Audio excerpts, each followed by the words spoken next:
Welcome, ladies and gentlemen, to the Bloodstained Community Broadcast. I'm your host, Zombie Mike, and with me I have Fryda Wolff, the voice of Dominique for Bloodstained. So welcome to the show, Fryda. Hello, thank you for having me. Oh, well, thank you so much for joining us. All right, so I first saw you on the voice actor interview video that Roberto did, and you answered some questions there, which was great.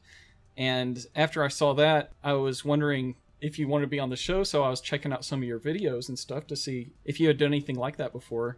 And I came across all your recorded stuff from Twitch. So apparently you have a website with great info about becoming a voice actor, and you stream about that stuff and just generally blog.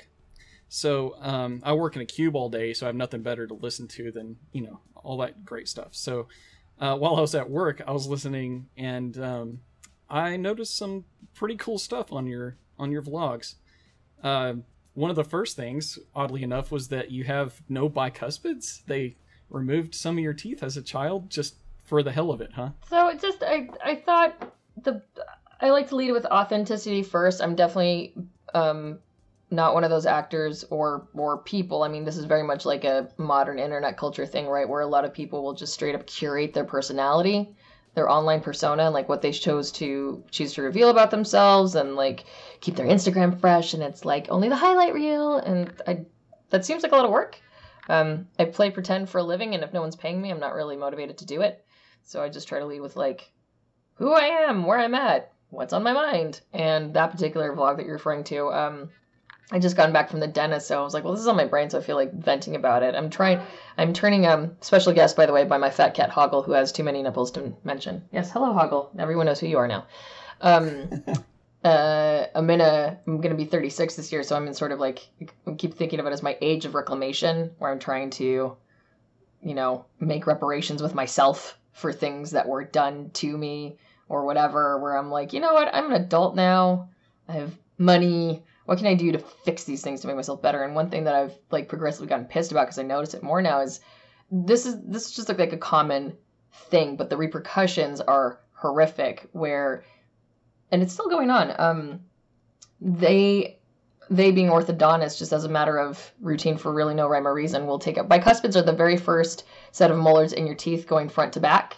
And when they've got kids in braces, they'll tell parents, yeah, we're going to remove the bicuspids to make like a nicer jaw, which is a lie. Just like point blank, scientifically, aesthetically speaking, more attractive faces have more pronounced jaws, more pronounced profiles. And the more sunken and further back the teeth are pushed, it sinks in the face. It collapses the jaw, it weakens the chin, it makes the nose appear bigger. It's like, and you can practice this like on a character creation slider in a video game. It makes point blank a face less attractive. And I lived in Mexico City for 5th and 6th grade, and my mom took me to a quack orthodontist who, just as a matter of procedure, and I was like 10 at the time. And when I mentioned this to my dentist now, like his assistant tech was just horrified. She's like, we don't put little kids in braces because your head's still developing. We like go for teenagers or young adults, but not little kids. But this is what they did in like the 90s and 80s. So I remember I was like 10 years old, and the guy's pitching it to my mom, and he's like, oh yeah, we're gonna take out the teeth, and look at this whole catalog of before and after photos, where part of the package deal was also advocating for chin implant surgery to children. So as a package deal, they take out their first set of molars, push the whole mouth back, and then to compensate for the weakened chin, put in an implant in teens. It's screwed up. So luckily, I didn't get as far as getting a chin implant, but they took out my molars for no reason. And when I came back to the United States, my orthodontist was like, there was no reason to do this. But, now I had these giant gaps. So they shoved my teeth all the way back. And over time, braces came off when I was 14. And over time, I've noticed that the front 4 teeth in my bottom jaw now overlap with like my fang teeth. My tongue has been pushing my whole mouth out for 20 odd years. And I have like some wonkiness and gaps in the top. And I just noticed like my tongue doesn't fit in my mouth. And when I started Googling this, there is an entire movement of adults who are going as far as having full bicuspid removal reversal, where they're having their their mouth, jaws, palates extended back to where the molars would have been, and paying for implants to be drilled in to replace the teeth that were lost. I don't feel like going that far, but now that I have all this overlap and stuff and I notice it, and my tongue is going to continue to push my teeth out. I was just like looking into potentially, this is where it gets tricky, into potentially doing corrective orthodontics, but I talk for a living. Yeah. So what would be the benefits of that versus the chance, the risks involved? So what happens is, if you get something like Invisalign, which is what most orthodontics do nowadays, which is the invisible retainer that clicks into little tooth-colored beads that are implanted glued to your teeth. When those retainers are in, it creates separation between your top and bottom jaw, which creates a lisp. I could not in a million years under any circumstances wear those when I'm working, and I work most hours of the day, which would render the whole Invisalign thing useless. And then on top of that, my jaw and teeth are continuing to move because my tongue is still pushing them out. So at this point, I'm feeling like two things. I feel like I should sit on it and wait a few more years and see how much further my teeth are going to move because my tongue is pushing. And also I want to, I'm going to have an appointment with a speech pathologist just to ask if I'm not going to go as far as having implants put in, but I want to at least accommodate all this movement. Not for the sake of having it straight, but like I have this weird overlap now between these front bottom teeth and like my fang teeth, and just sort of like round out the jaw and just ask a speech pathologist if that's going to change how I sound, my speech, because it's my one moneymaker at this point. No one pays me to do anything else but talk. And of course, that's the thing I have aesthetically a problem with. So there's that aspect. But if you look into this, your teeth and mouth and that whole jaw area is an incredibly important and sensitive area of your anatomy because it has a direct link to your brain and your sinus cavities. Yeah, your sinuses and all that are connected. So. And it controls so much and affects so much of your general health and wellness. If you get an infection in your sinus, it can go to your brain and kill you, flat out. So some of the effects of having the bicuspids removed and your mouth shoved back and your tongue no longer fitting in your mouth and your palate being crunched, the long-term effects, people have sleep apnea. They choke in their sleep. They choke on their tongue in their sleep. Permanent migraines. It changes the sound of your voice, obviously. A lot of people find that after they get the reversal, like their whole voice changes. And then never mind just the aesthetic aspects of looking less versus more attractive because your mouth was sunken in. So I'm very lucky, or like constant sinus problems or sinus whistling or whatever. I'm really, really lucky. I don't have, to my knowledge, like a permanent low-grade migraine like some people. I can enunciate, speak well, but now I'm like hyper aware of the fact that my tongue doesn't fit in my mouth, which again is just really, it's extra aggravating because this is my job, and it's my job to like take care of this area. So I wanted the Twitch streams to be partly an AMA because it's just fast and easy, and also like I'm not comfortable enough with YouTuber culture. There's a whole generation of people who have grown up editing themselves and make these crazy hyper jump cut edits, these super cut edits, so there's no downtime because you got to hold your attention for the next 15 minutes so you don't click on something else because I need the ad money when there was ad money. And self-producing, self-directing, and self-editing, I just find those really cringy. I tried doing it once, and when I went back and edited, I'm like, this is never going to be good enough. I'm never going to be happy with this, so I just gave up. Versus very much mimicking my job, I do best under pressure. I do best in front of a live audience because it's like, I got to do the thing now. I'm here, I'm locked, you're looking at me. Screw it, let's go. So I'm much happier with letting go and pinching off that result, and it just is what it is. So it's become part AMA and then part just I kind of want to be a real human being. I also just find it much more profitable and much more resonant with people when you're a real human being and not a curated personality. So I might dump stuff of like, this is what my week was like, this is what's on my mind, this is something that I'm pissed about, whatever. But stuff as inane as my mouth, I mention stuff like that because I feel like, I'm also not the only one. Yeah, absolutely not. And I never would have thought, I never would have thought it was a problem. But yeah, you don't know how many people can gain awareness because of these unnecessary dental surgeries. But if you make a decision to get a surgery, I hope it doesn't affect your voice acting career, and you definitely don't need to do it for any aesthetic reasons. But if your tongue doesn't fit in your mouth, then that could be a problem for what you do. I just don't know if those risks would be worth that surgery. So you don't want to go into one other unnecessary surgery just because it happened before. Well, for right this minute, I'm going to sit on it because I'm working a lot. I've only been a voice actor full time for 5 years, and I'm starting to. This was told to me when I started, and I didn't believe it, and then I experienced it, and now I believe it. Nobody knows what to do with you for the first 3 years. So you work a little bit, but it's not about your talent or your ability or your willingness or your general aura. It's about the people in the food chain don't know you, so they don't know what to do with you and how to place you. Once they figure that out, and they figure out that thing that you bring to the table that resonates with other people, your personality, and also just your general bedside manner, if you're on time, if you're courteous, if you're nice to work with, that's when the work starts rolling in, and then it becomes this insane hamster ball struggle to keep up with. So right now I'm like peaking at my hamster ball wheel, which is great, but it makes me hold off on, personal things, especially involving my mouth. So, and also part of middle age is just sort of appreciating the degradation of your body as it collapses in on itself and dies. Like years ago, I asked my optometrist about getting LASIK, laser surgery, because I have astigmatism, I wear contacts, it's a pain in the ass.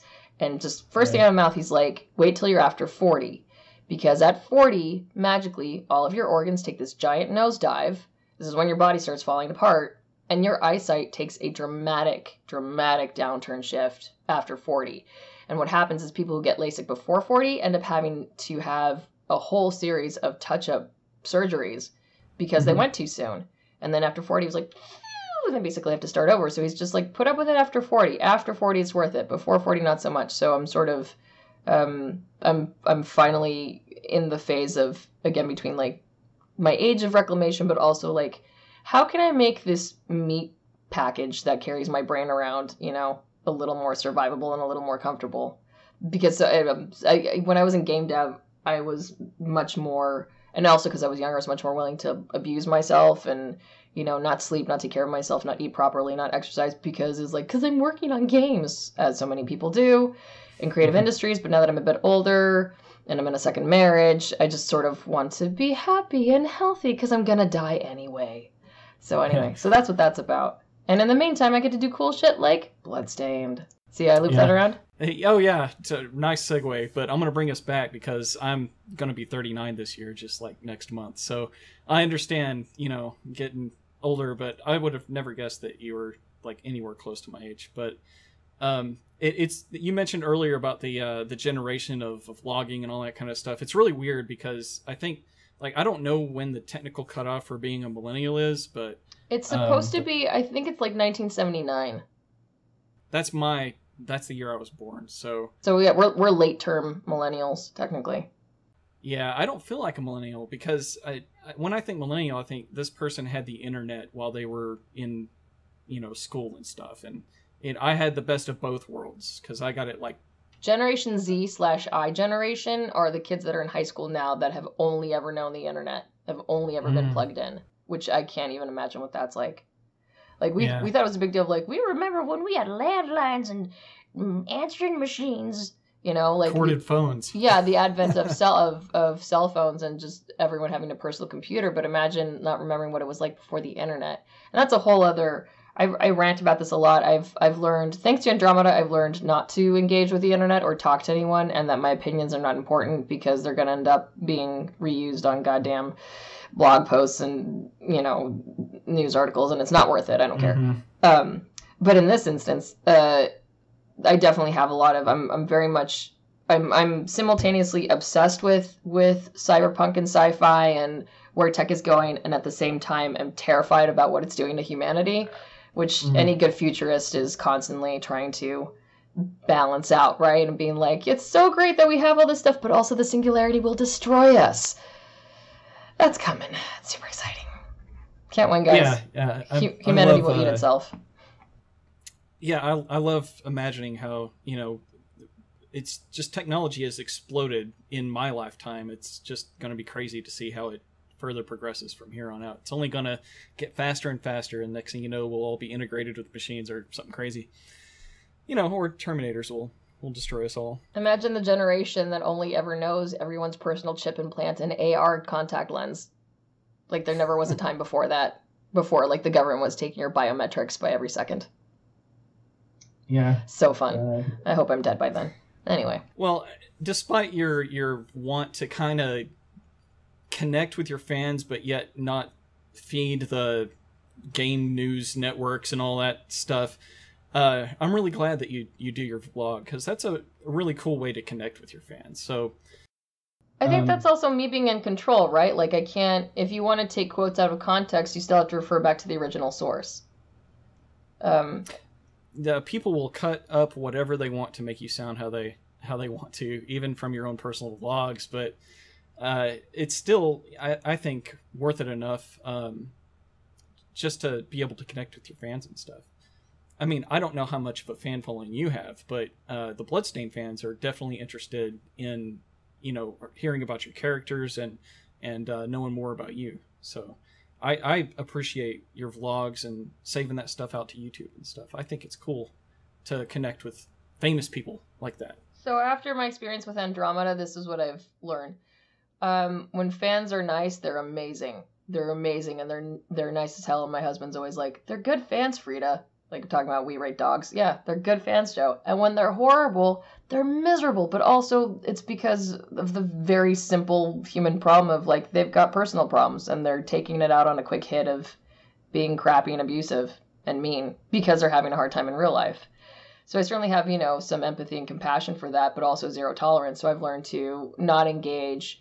Also, what really helped post Andromeda is just imagining every time someone would try to bait me into arguing or being confrontational online, I would just have to stop and remind myself, they're on the toilet with their pants around their ankles. Why should I give a second of my time? I'm gonna die anyway. Why should I give a second of my existence to engage with and argue with someone who's on the toilet? No. And From then on, I just stopped. So my favorite thing to do on Twitter is mute and block people. Zero tolerance.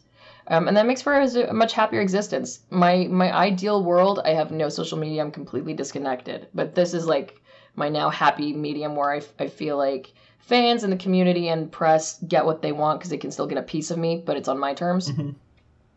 Oh, yeah. Okay. Well, I know that you just said that your hamster wheel's going at full force, and with the desire to kind of disconnect from the internet, it just makes me appreciate you doing this all the much more. So thank you for that.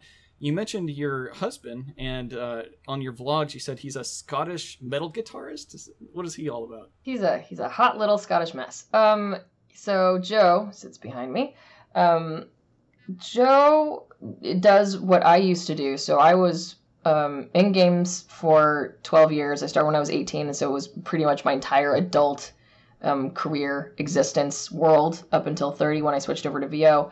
And Joe is also a game sound designer, and he is a precious little Scottish unicorn, which, by the way, as he explains that unicorns are a Scottish horse. It's a Scottish horse, because unicorn is the national animal of Scotland. They're magical fairy people. I don't know. But Joe's trajectory is he worked at Traveler's Tales and worked on Lego Harry Potter and Lego Batman, and from there he went to Rocksteady and worked on Arkham Knight, and from there he went to Rockstar and shipped GTA 5 and did a little Red Dead 2, and then he met me, and I stole him from Scotland, and I imported him, and we got married. Is he a recent addition to your life? Yeah, he's been in the country for just a year and a half, and we've been together for almost 3 years, and we went through the whole immigration process, and so now he works for a post-production group called Formosa, which is pretty well known in game circles, where he still works on audio and games, but as a third-party contractor. So basically companies for example, he got a credit on Uncharted, the latest Uncharted, because it's that thing of the game company has overflow and they need to get it done, and they're like, crap, we're not going to get these sounds in time, so they hire someone like Joe's company, for example. So I have a very audio-centric household. And then his deal is, I mention this a lot because he writes it off like it's not a big deal, but I love it about him. So when he was between 19 and 18, or excuse me, yeah, 18 and 19, he was a touring guitarist in a metal band, full on, nice. Was going to be a rock star for a living. And then at the end of that year was living in a van sucks. This is awful. And because he lives in Socialist Paradise, Scotland, he went home and he was like, cool, I'm going to go to school. And did sound engineering with a game-focused track for 3 years for free, paid nothing, and at the University of Edinburgh. And then from there went to work. Happy-go-lucky, no debt, etc. And then we met, and the rest is history. So I didn't mean to close the gap by marrying someone in my already incredibly tiny industry, but now I have. So between the two of us, I think we know literally everyone in game audio. Literally everyone.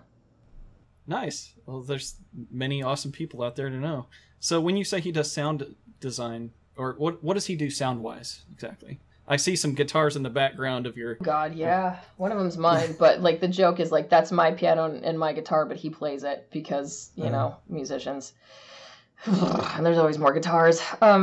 So a sound designer for games, it's a head-to-toe job, which is incidentally how I got into becoming a voice actor. So if you work at a small place and you are the sole sound designer or a contracted sound designer, or it's just you and one other person, you might wear a lot of hats. You might also be a producer where you're in charge of scheduling and budgeting and mentioning what kind of gear and licenses you need. You might be also in charge of VO production, which means you are also scheduling and budgeting, and you're scheduling actors, and you're doing casting where you're listening to auditions and you're getting scripts together and all that stuff, which I was part of that pipeline. So I actually got to direct some voice actors before I became a voice actor myself. In fact, the last game I worked on was Evolve, and the last actors that I directed was Troy Baker and Laura Bailey and Daniel Riordan. So nice. And then I went out and did it. So it was like, you know, you get a front row seat on how the whole assembly line and how the sausage is made. If you work at a really big place, like say Blizzard or Rockstar, and each of those teams have, like, Blizzard has like more than 40 people in their audio department at this point, and Rockstar has, I mean, between studios, probably like 20 people per studio. I think they had like at one point 6 or 9 audio programmers, which is absurd because most companies have to fight to get one. But when you have a big budget and you have a lot of room, you can make the jobs hyper specialized. So maybe all you do is implement. My getting the foot in the door with game audio is all I did was implement VO for EverQuest 2. Or maybe you're a technical sound designer, so your job is to work on middleware and game engine and backend stuff and make the middleware talk to the game engine and make sure that the way that things are being implemented is a clean, smooth chain that several parties can work at the same time. Or maybe you're just a composer. So game audio means a lot of things, and it can be very specific depending on where you work, you know, or how big of a studio you work for. So you either end up becoming a Swiss Army knife or being so specialized that you can't work anywhere else. In my case, I was lucky enough to mostly work at bigger publishers, so Sony Online with EverQuest and other games, and then Obsidian, where it was, you know, a smaller developer that took orders from bigger publishers, and then some indie stuff like the Behemoth, and then Turtle Rock, which are my heroes for Left 4 Dead. So I got to bounce around a lot, and I was always... Anyway, it's not up to, just like so many people or so many jobs, it's really not up to you what you get to work on. You're just happy to work, especially because game audio is such a precious few job. Part of the reason everybody knows everybody is because we get traded around like ball players. There's only so many teams. So we're constantly like swapping jobs, and you can ask for references real quickly. So I just got lucky enough where I remember being like I had my 24th birthday while I was co-directing VO for EverQuest 2 in Burbank, spending 2 weeks in Burbank away from the home base in San Diego. And like the studio bought me a birthday cake, and they let this little 24-year-old shit be in control. That's a lot of power. But that's because like the home team was just so busy on the ground implementing stuff. Just had to be done. So between Joe and I, we pretty much have the whole circle of game audio life. Crazy. In check. So you said that you got to direct Laura and Troy, was that right? Yeah, so what happens is you get it's a big red flag for a voice actor if they walk into a room and only the client is there, because clients, being game devs or animators or filmmakers or whatever, don't actually know generally how to direct people. And that's dangerous because they can be really abusive without knowing it, or just give really crappy direction, and then everyone's getting frustrated because they're not getting what they want. So what you need is a third-party booth director. Generally, the booth directors are also the casting directors. So an audition goes out from a casting director. Like, let me take you through the whole food chain. So we'll do it for games. So like a game studio, let's say like Bloodstained, hired Jamie Montalero, who is their casting and booth director. He gets all the scripts together. He sends out the scripts and auditions to all the agencies that he personally has cultivated relationships with. He probably doesn't send auditions to agents and agencies that he doesn't like for whatever reason. Bad blood, bad history, bad experience, whatever. Like, it's very much about who you know, but in a tit for tat, healthy food chain way of like, if you continue to give me good results, I will continue to send you work. It's pretty easy. So Jamie then sends out the auditions to the agencies that he likes. The agents then distribute the scripts to the actors in their roster that they think are appropriate. The actors submit the auditions. I know this for a fact, because I've been working for a while, and I had friends who were casting booth directors before I even became part of the VO pool. Anytime I personally audition for something, I am up against at least minimal 200 to 300 other women for the same part. And It's the casting director's job to go through all those auditions, those 200 to 300 or more, and get down to like maybe 15, maybe 10. So they're listening through all those, 5 to 10 seconds at a time, just trying to whip through them. And they pick 5 to 10. And part of that will also play into, this is what I'm saying too, like if casting directors don't know you or they don't know what you're good at or how to work with you, they might just skip over you. I have been told, one casting director straight up says, you have to make it on their short list 5 times over time before they'll even present you to the client, which is absurd. Not everybody does that, but that's a pretty crappy little bottleneck. And then the client, the game, in this case, Bloodstained, the devs who are in charge of casting at Bloodstained, will then listen to the 10 auditions that Jamie has said, you know what, I think these are the best 10 or best 5 or whatever candidates for you. And then from there, they'll come to a decision. Or they'll hold, for example, callbacks, which is in-person auditions, and like, well, come to your thing so we can smell you and see what your bedside manner's like. And then the game gets cast and a baby is born, and then you start recording. Great. Well, Jamie did a great job selecting the cast for this. So we just got to meet him on the last part 3 of the interviews that Roberto had done. So he seems like a great guy, really passionate about the project, and I just couldn't be any happier with all of the selections he made for Bloodstained. Jamie's lovely. He was actually, I think he was the very first director I had when I got my agent for like the very first thing, and it was Final Fantasy 13. It was Lightning Returns, and it was like 2 hours worth of a million bit parts, like a bunch of children and a bunch of women and just like and little boys and just like the Walla stuff of like, oh wow, she's so pretty, like that stuff. That's what we call Walla, just like background noise of people who don't matter. Yeah, he was my first one actually, and it was very hilariously. It was at a place. This is how small my industry is. That game and that session, that very first gig I did with an agent for Jamie for Final Fantasy, was recorded at where Technicolor Studios used to be, which has a gaming division, which is now where my husband works 5 years later in the same office. It's a small world. Same office. It's really tiny. Really tiny. Huh. So working with Troy and Laura, is that what made BioShock Infinite such a great game for you? I know that you're a fan. So, I mean, we experience the same thing with like film or whatever too. Like sometimes when a film falls apart and it's just garbage, you can hire the best actors in the world, the best, like all Oscar winners, blah blah blah blah blah. But if stuff falls apart in production, like the director was really abusive, so nobody's giving a good performance, or bad, or like the writing is terrible, or whatever, it's like, man, you can't polish a turd. Okay, well, on the other side then, was it being a special game to you, did it enhance the experience because you knew those voice actors? No,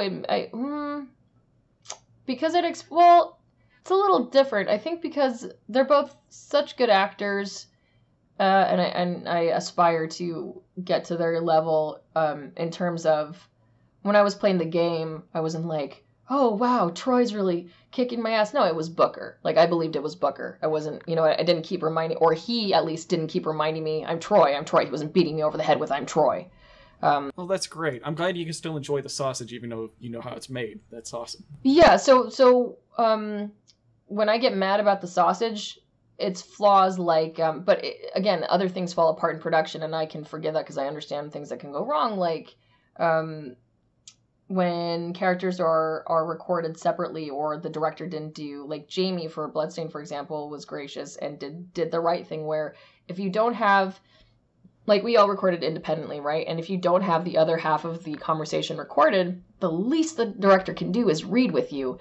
If you look up on YouTube auditions of like films and TV shows that you know and like, and they show behind the scenes stuff of like the day the actor came in and they filmed, and you hear some off-camera voice that's not really an actor, it's clearly like some assistant or producer, and they're giving a crappy performance, but they're at least reading. That helps so much. Voice acting is the hardest kind of acting because we're working in a vacuum off of nothing and no one. We have nothing to react to.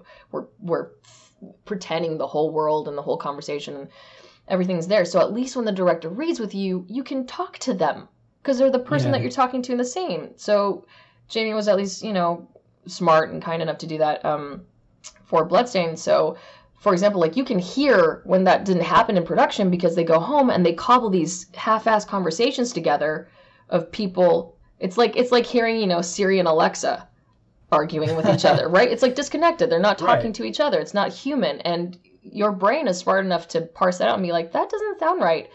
And, pedestrians might be like, oh, that's bad acting, or they can't really discriminate and explain why it's bad, but like I can explain why it's bad. Stuff like that. Like those are the flaws that I hear. Or things that just aren't your fault. Like you aren't given, if two different characters in a scene are giving weird mismatched emotions, well, they just weren't informed properly. And that's like the director's fault and the client's fault, for example. Yeah, so being informed, I believe, is probably one of the biggest questions that we all want to know about. So we have like really limited experience with, or I'm only speaking for myself here, but with what a voice actor's, what they go through. When I saw Hader on his video, he said that he read the script like a couple of days before and came up with the voice on the day. So I think that that's really tough. I would like to believe, because I love this project so much, that you'd have the whole script and like you knew every little thing, and that you had another actor that was recording their lines at the same time with you in the same room. Of course, none of that can actually happen in the real world, but to make up for that, what's the process that you and Jamie work with to make some of that reacting, getting the emotions right, and all? Like, how do you really get into your role when it's just what part, or how minimal is it actually? So as far as like finding the voice and all that, it's a bit like crushing out a diamond out of your butt, because everyone who's involved is very aware of like, we have 4 hours to get this done today.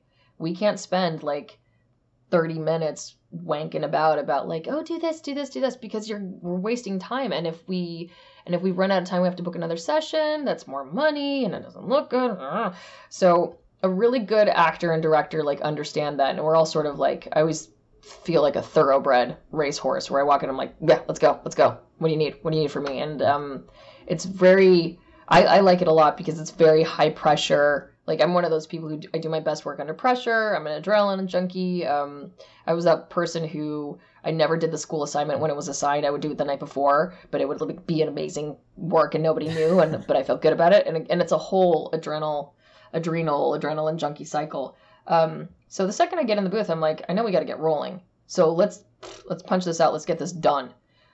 It's sort of like an unspoken telepathic thing between a good actor and a good director. So immediately it's like, okay, let's get your levels. Okay, great. And then they'll bring up the audition that you submitted, and let's listen to your audition.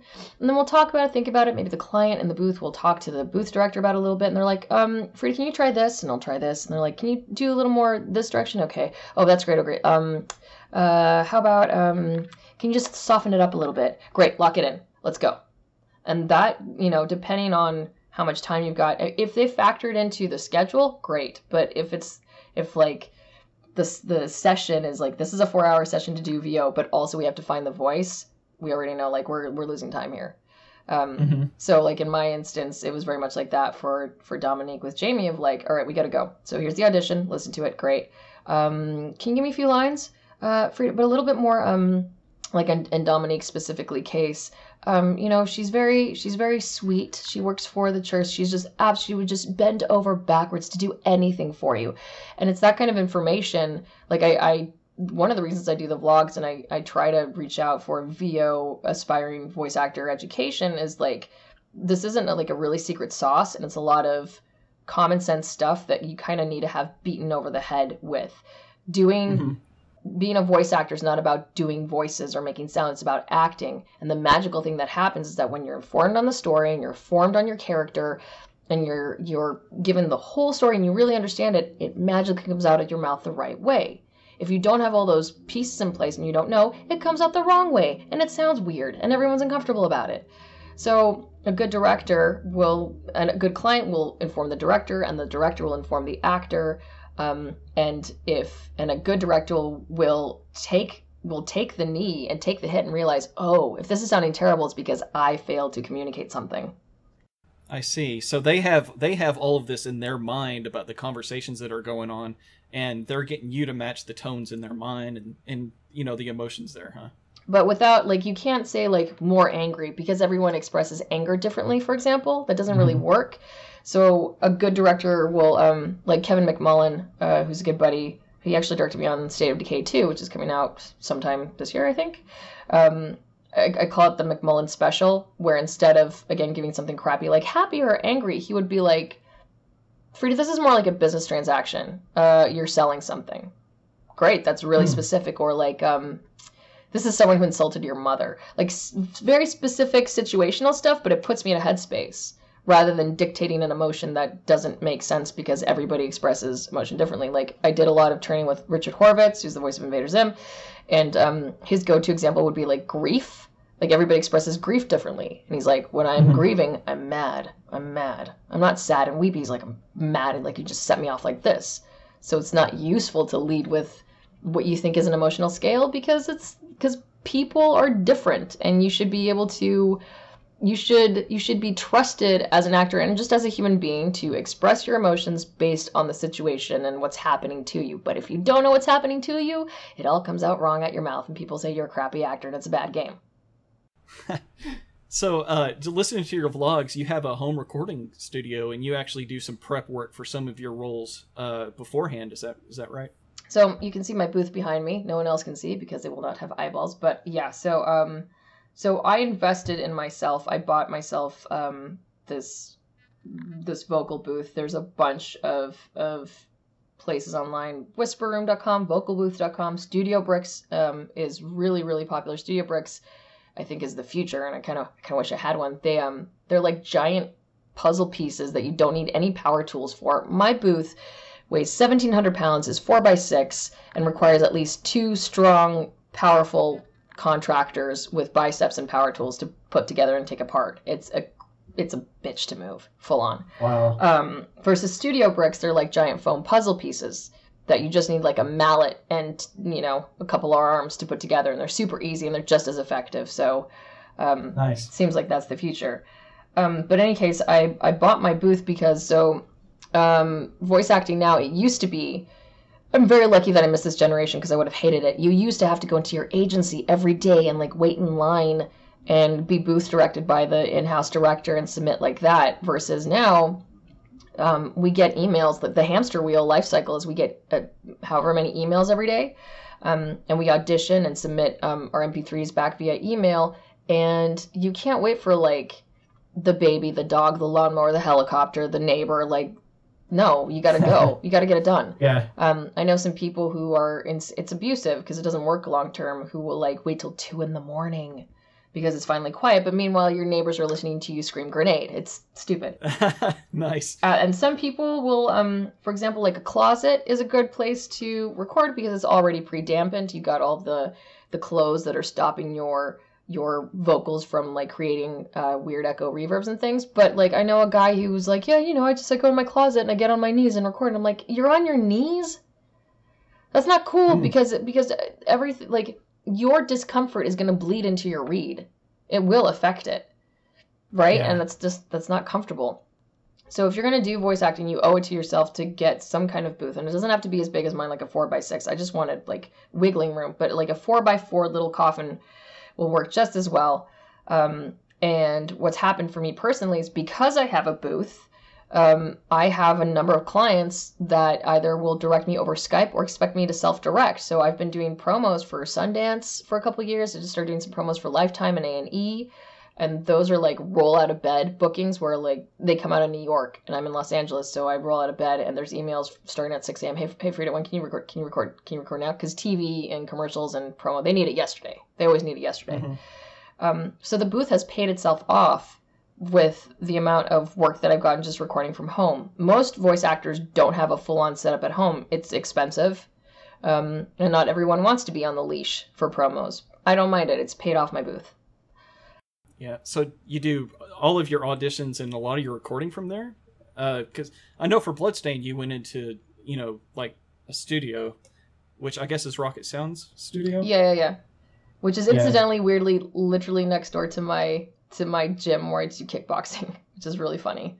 So when I went and recorded, I got like a lot of guilty looks of like, why aren't you recording, or why aren't you, kickboxing? I'm like, because I'm doing my job. Leave me alone. All right, so you're a voice actress, a kickboxer, a guitarist, a piano player, and a singer. Well, these are all like hobbies. There's only a couple of those that I get paid for, But I think it's good to have hobbies. Like I'm actively right now trying to push back and get some life back, because anyone who's a freelancer or a contractor understands this. It's feast or famine.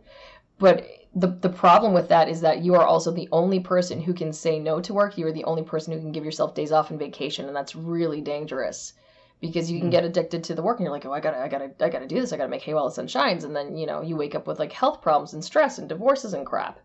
So, especially after my experience in game dev where I lived through, crunches and things like that. And I don't want to give whatever energy I've left to that anymore. I'm just now starting to peel off and be like, no, you know what? I would love to go take a yoga class, and I don't care how much money I lose over that.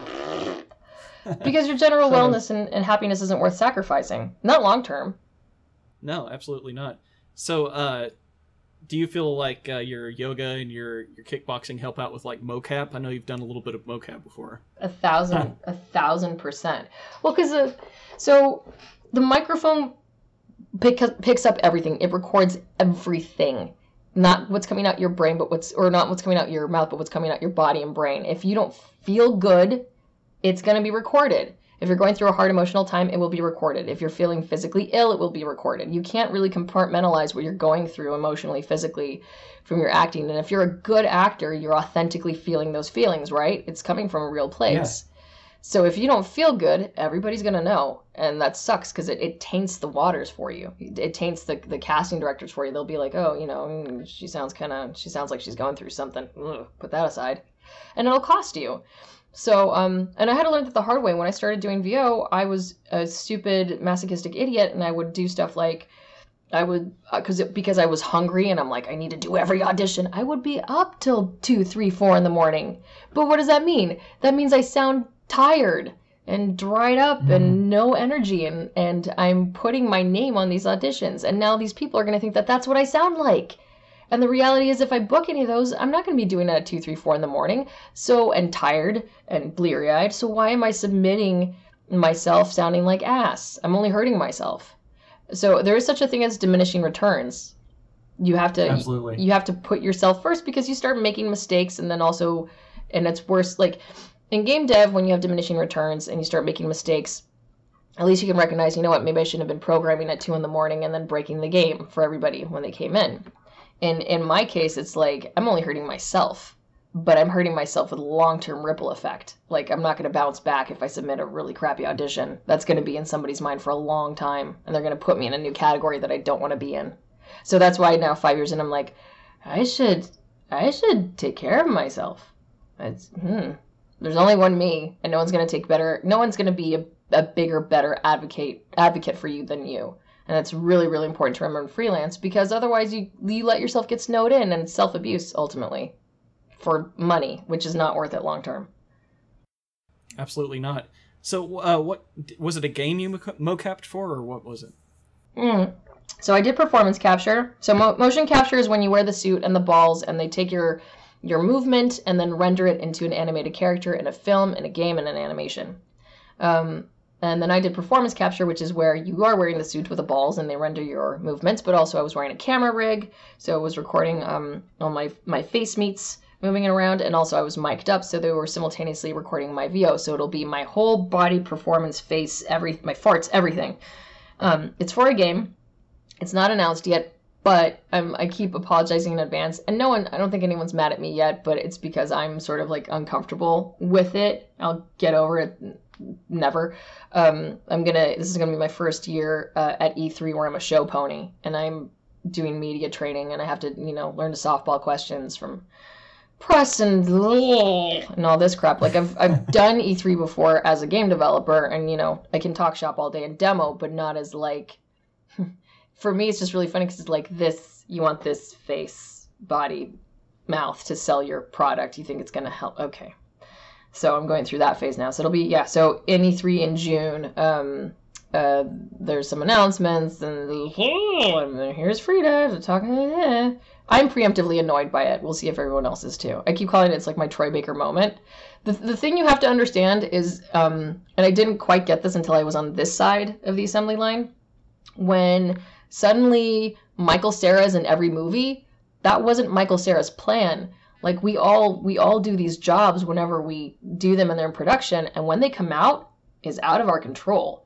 And these clients don't talk to each other. So if you suddenly see an actor or a voice actor or whatever in like 5 things at the same time, it's not on purpose. It is what it is. It's just those productions getting it done and pinching it off and putting it out there, and suddenly we're everywhere. And people get really annoyed, and it's like, it wasn't my idea. This isn't what I wanted for myself. So I'm a little annoyed with me. We'll see how everyone else takes it. Sorry in advance. Oh well. Well, it sounds like you're going to be in the forefront, in the spotlight, more than ever. So how do you feel about your relationship with your fans? What kind of level are you comfortable with?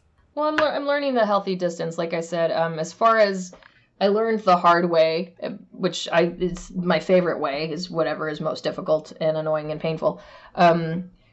Like I said earlier, to not engage beyond anything confrontational, argumentative. Like this really, I just articulated this the other day. It really hit me. Twitter is just a comments. It's the centralized comments section of the universe. It is planet Earth's endless comment section, and we're all just like whirlpooling around it in that toilet forever, screeching our own opinions with no intent of listening to anybody else. What is the point of this? So I finally learned, and then on top of that, everyone with their pants down, on a toilet in the comment section forever, screaming into the void.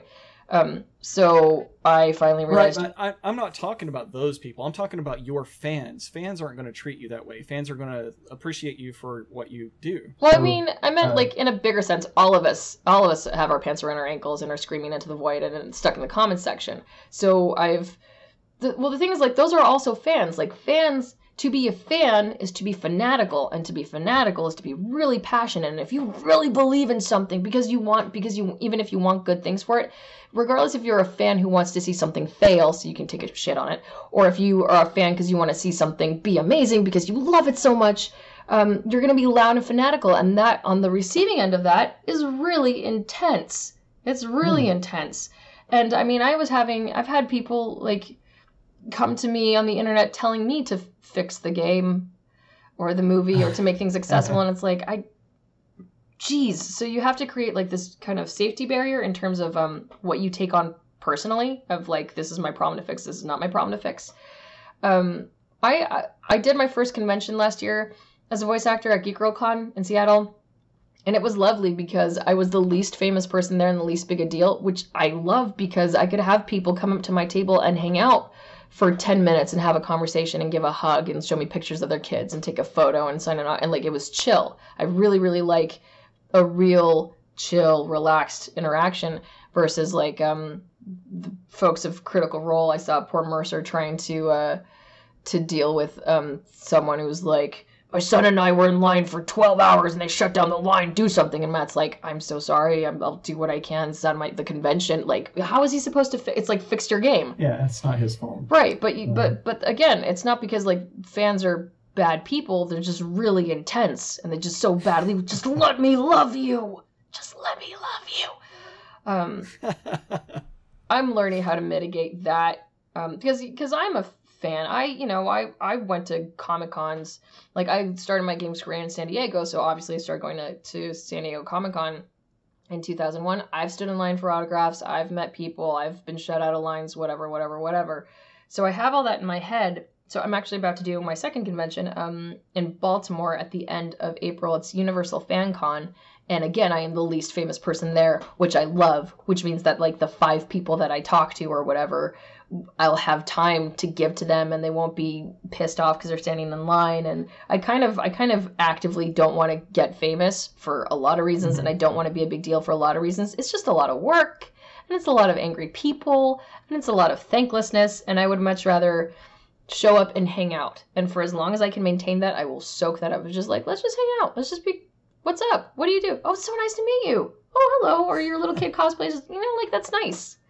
That's nice. So I hope I can kind of stay on my heels a bit and just chill out and hang out with people. I think also because I'm not a screen actor, and also like I've said, like you don't get to choose your career. We all audition for everything and hope for the best. So our career chooses us. So I've had my protagonist experience, and a lot of people don't ever get to be a protagonist, but I'm lucky enough that I've had it. And if I never book a protagonist again, I'm fine with that. It's good. It's all good. Like I've said many times in my vlogs, and I try to put it out there because I think this is a core tenet to your happiness. Your goal, especially as a creative, like if you're selling your soul for commercial profit, if you're a visual artist or an actor or whatever, statistically, you're supposed to suck at this and lose. You're not supposed to make it. You're not supposed to be able to do it full time. Everything is against you. The whole world is against you. If you actually succeed in paying bills and not being in debt, you win. You already won. And so relax into that. And what's amazing is if you relax into that, more work shows up and more work shows up and more work shows up because you're like, I'm here. I do this. I'm an artist. What's up? Pay me. So that's kind of where I'm at right now, where I'm just sort of trying to relax into it, enjoy myself, have very chill interactions with fans or people like you, and just be a human being, rather than feeding people with pants around their ankles. I just want everyone to have imprinted in their head that you are actually talking to people who are procrastinating, wiping their butts. They're doing everything they can to avoid just wiping and getting on with it. Don't give them what they want. In another one of your videos, when talking about getting recast and unaware that you were recast for your role before it released, and then it releases and you're like, oh, I got recast. You said you can't get attached to the stuff that you work on. You just have to love it the day of and then forget it was ever there. But fans feel these characters are special, and the actors are someone that gives these people a voice. To act, you feel what they feel, so there's this special connection that's made between you and the character and the fans. Do you feel personally attached to your characters after it's already out there and you're not recast? Do you establish some kind of connection to these characters once you're recognized for them? I'm going to give you the most commonly heard, because I listen to a lot of actor interviews. This is the most commonly spoken thing, but it's true.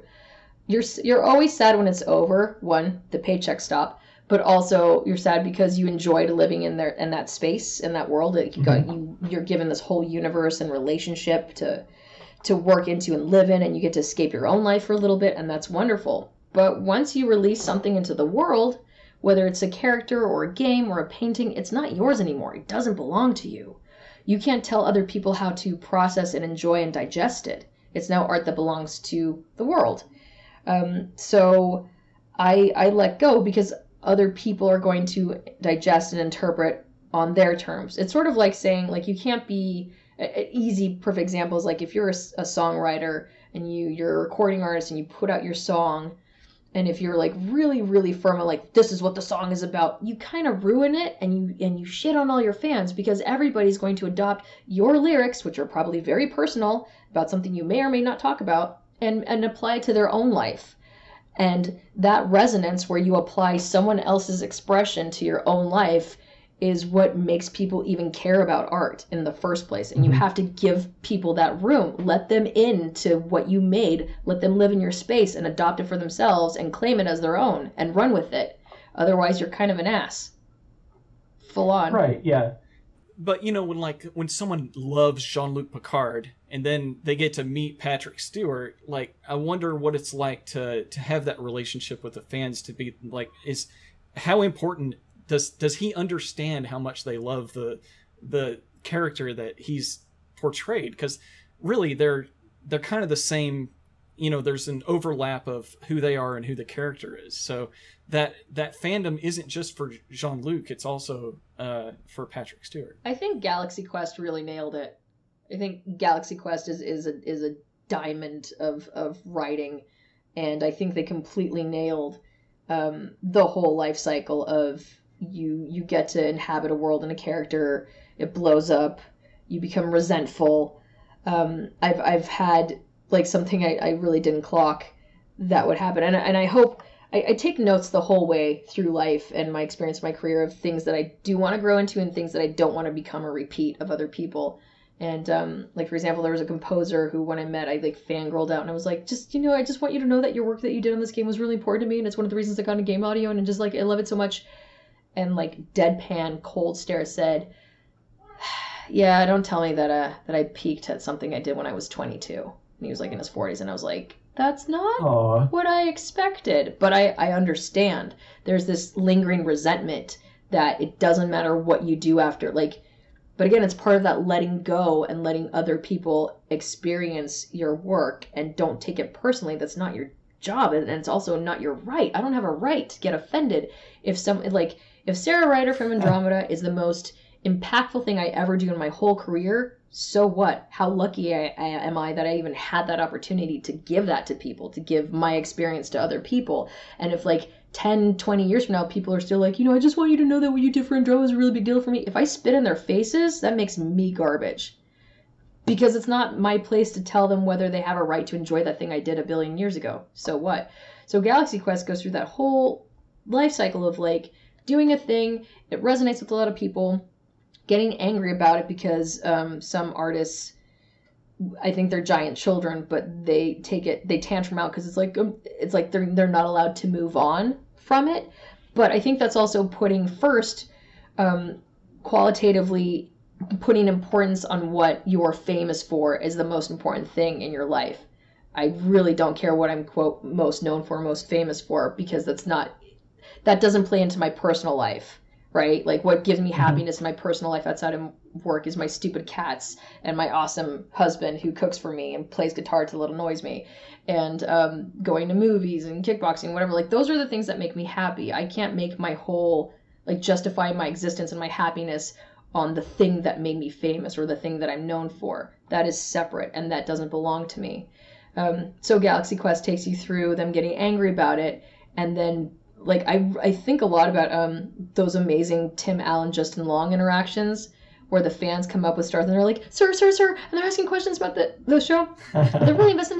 They just want like a trickle of just like, can you tell me something about this world that's really real to us? And he just like poops on them, and they're brokenhearted and they throw away their stuff. And they're just like the fantasy and all the emotions attached to it are shattered. And then when it turns out that it's real, and Tim Allen's character like actually feeds into the fanaticism and plays along, as it were, that's when Justin Long and his little bunch of his fan club is like, yeah, back in the saddle, because just allow them to enjoy the thing.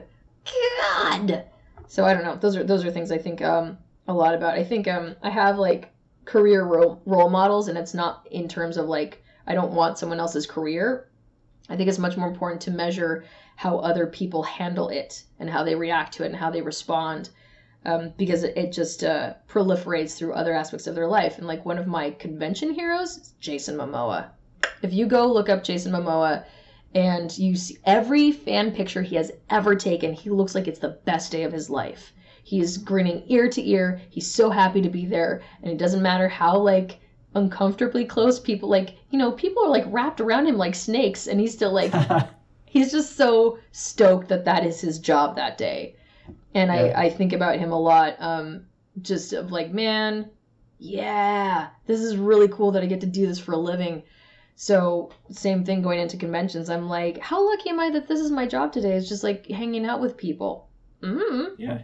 So people that appreciate your work. That's great. Yeah. So I think a lot of it is letting go, and I think you're your own worst enemy if you're going to be resentful or bitter about something that other people resonate with. It always goes back to like songwriting. You can't be like, that's not what that song's about. Alternately, it's different in a commercial space. Like every time there's a political rally and they like without permission use someone's song and then it's televised and they're selling a candidate or something and the band is just like the opposite. Yeah, and the band's like, excuse me, no. I am in support of that because that's not experiencing something in the privacy of your home. You're now selling a product with someone who's like, that wasn't their intention or their want. It's like, dudes, come on. There's a difference between art's in the eye of the beholder and using someone else's art to push your message. But, okay, so everything that you say, I just want to go on another, 2 hours about chasing all sorts of rabbits. I could have you on this show 10 times and I'd still have stuff to talk about. But concerning Dominique, you mentioned when you announced it on your vlog, getting cast as Dominique, the quote big titty blonde typecast.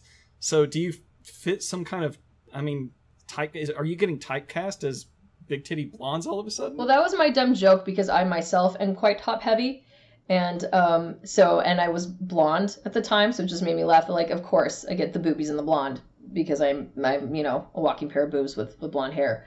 No, it's just like, and that's also obviously a very Japanese Eastern art style to be well endowed. It's always tricky and strange for me because I am a feminist, and feminism just means you believe that women are entitled to the exact same opportunities as men. That's all that means. So it's like, if you don't have to do something, I shouldn't have to do something. And if you get to do something, I should get to do that thing too. That's all. So when we talk about hypersexualizing or exaggerating genitalia for no reason other than appealing to a cis and or white and or hetero male audience, thinking that that's like the majority of gamers, which it's been disproven again and again. It's not male white kids from 12 to 20. It's everybody, and half in terms of like gender and race and nationality. What do you know? The whole planet's playing games, guys. It's not just white American children in their basements eating Doritos, please. So when we talk about exaggerating genitalia and stuff, the point is like men and boys from the time of the start of their lives are not limited, and they're told you can be anything and anyone you want. You can go anywhere. And you can look any way, and you can look any way you want, and you will still get accepted and ahead in life. Obviously, those those opportunities get reduced as you start to add things like color or nationality or whatever. But men just straight up get a head start over women. And with women, the problem is in things like in art, representation in art, video games, film, whatever. If there's only one kind of person who's in charge of writing and casting, they're going to keep picking what they want to see and not opening up to variety and sticking that ideal, not realistic, or just not varied concept of what a woman or a girl is and shoving that in art. So the complaint is always like, you can see short, fat, thin, tall, beardy, bald men doing amazing things in art. But women are only allowed in by their currency, which is being hypersexualized, which means having enlarged genitalia or being made up into some sort of sex fantasy doll, dependent on the sex fantasy doll qualities that the casting person or the developer or the designer or the artist or whatever is in charge of. And that's really, really limited. It's not fair. It's not real.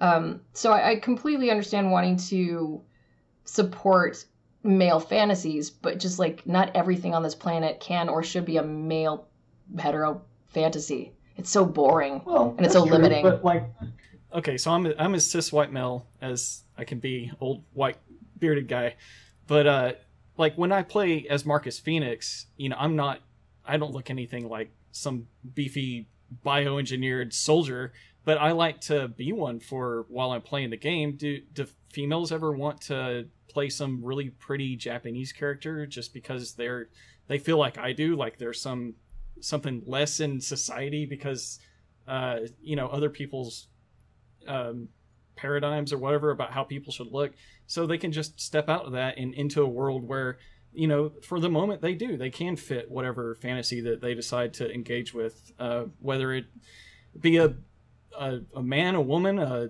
big titty blonde in a video game, or Marcus Phoenix, big bulky guy. Like, is it okay just to want to fit into those roles and experience that side of society's expectations through video games? But not all the time. Not all the time. So again, like, you as a male will just inherently get way more options of the type of playable fantasies that you get, and women will get slotted into a much narrower vision of what a playable protagonist woman is, because it's being developed again by the same small circle of writers. It's much better now. Like, I've been, you know, involved with games almost 20 years, and in my short lifespan of the industry, I've seen big leaps and bounds of just like shoving in different kinds of girls and women in stories or as protagonists, versus, well, they all have to be, you know, big-breasted, super made-up, long-haired bimbos with no brains, and that's the only type of women we'll allow. Well, now we've got other people in the writer's room, thankfully. So the point is seeing variety. Like, the easiest example right now at this moment was like Overwatch, for example. Overwatch went in from day one being like, we need variety. We need variety. And that can't be said about other Blizzard properties. I held their feet to the fire at a BlizzCon on Heroes of the Storm, which went a little bit viral. My ex-husband is a 3D modeler on that, and I got mad because I sat in this deep dive. You can find it on YouTube. If you see some blonde telling them when they're going to level up, it's me. They were talking, like, they did this back to back, and I was just horrified. I'm like, this just fell out of your mouths.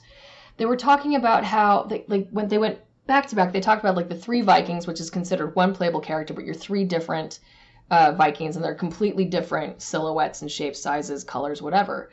And they talked about the importance of, like, you know, we just thought it was really important to really expand, exaggerate, stretch the silhouettes of these 3 characters so you can visually tell them apart. And they went from that to talking about 2 different female characters, 3 different Sylvanas and what's her face, the Demon Hunter. So they had 2 archer females who look exactly the same because they're both Barbies and they're old school legacy characters. And they said, back to back after, like, yeah, so these male silhouettes, we stretch them and make them look as different as possible with different body types. And they're like, and then these 2 women, we differentiated them by varying their props, by giving them different bows, but the exact same body. And I could not get in the Q&A line fast enough, because I was like, you just said that you took the time to separate the male silhouettes by giving them different body types, but with the women, you only went as far as props. So when are you going to level up and actually include different female body types? And, like, the room erupted and they were screaming. And I mean, a lot of the fallout of that was very indicative of just white gamer culture. My husband was up on that panel and he was laughing. He was like, And then after that panel, other dudes on the panel were like, did you tell her to ask that? Like, I couldn't possibly have conceived of a question, even though I had no idea what this panel was going to be about. They're like, did you coach her to say that? Did you tell her to say that? At work, he got harassed by other dudes accusing him of putting me up to it, of putting the idea in my head. Wow. Yeah, it was pathetic. Absolutely pathetic. But that is just the result of, like, living in this little snow globe bubble of developers. If the majority are white, male heteros, and they just keep telling themselves what's right, new concepts or seeing it from someone else's point of view is just, like, shocking and wrong, and I couldn't possibly have had an original thought in my head, in my big-titted head. My head is just a boob walking around. So like, I've countered stuff like that in my whole career. And I feel like it's my job and other people's jobs to just, like, continue just pushing for progress. Progress, not perfection. We'll get there. Little changes at a time. And I've definitely seen that. Again, like, Overwatch is vastly different from their other properties because they were like, can we just, like, make them more different more? So you've got all these, this is very important too from a visual artist point of view. If you take away the models and all you're left with is silhouettes, if you have good, this is just like basic graphic design, commercial design 101. If you have each of those characters are a product, right? They're pushing merchandise and voice actors are doing conventions and all that crap. If you can't tell them apart by their silhouettes, you've failed. And it's even more egregious if you just look at, like, the male silhouettes and you can just immediately, like, oh yeah, that's this guy, that's this guy, that's this guy. If you light up all the female silhouettes and they're all just big-titted Barbies, you suck and you fail and you're lazy and you're bad. Right? But with Overwatch, at least, like, we could have all the female silhouettes lined up and you could probably guess who they are because they actually made any effort whatsoever to do something different and new.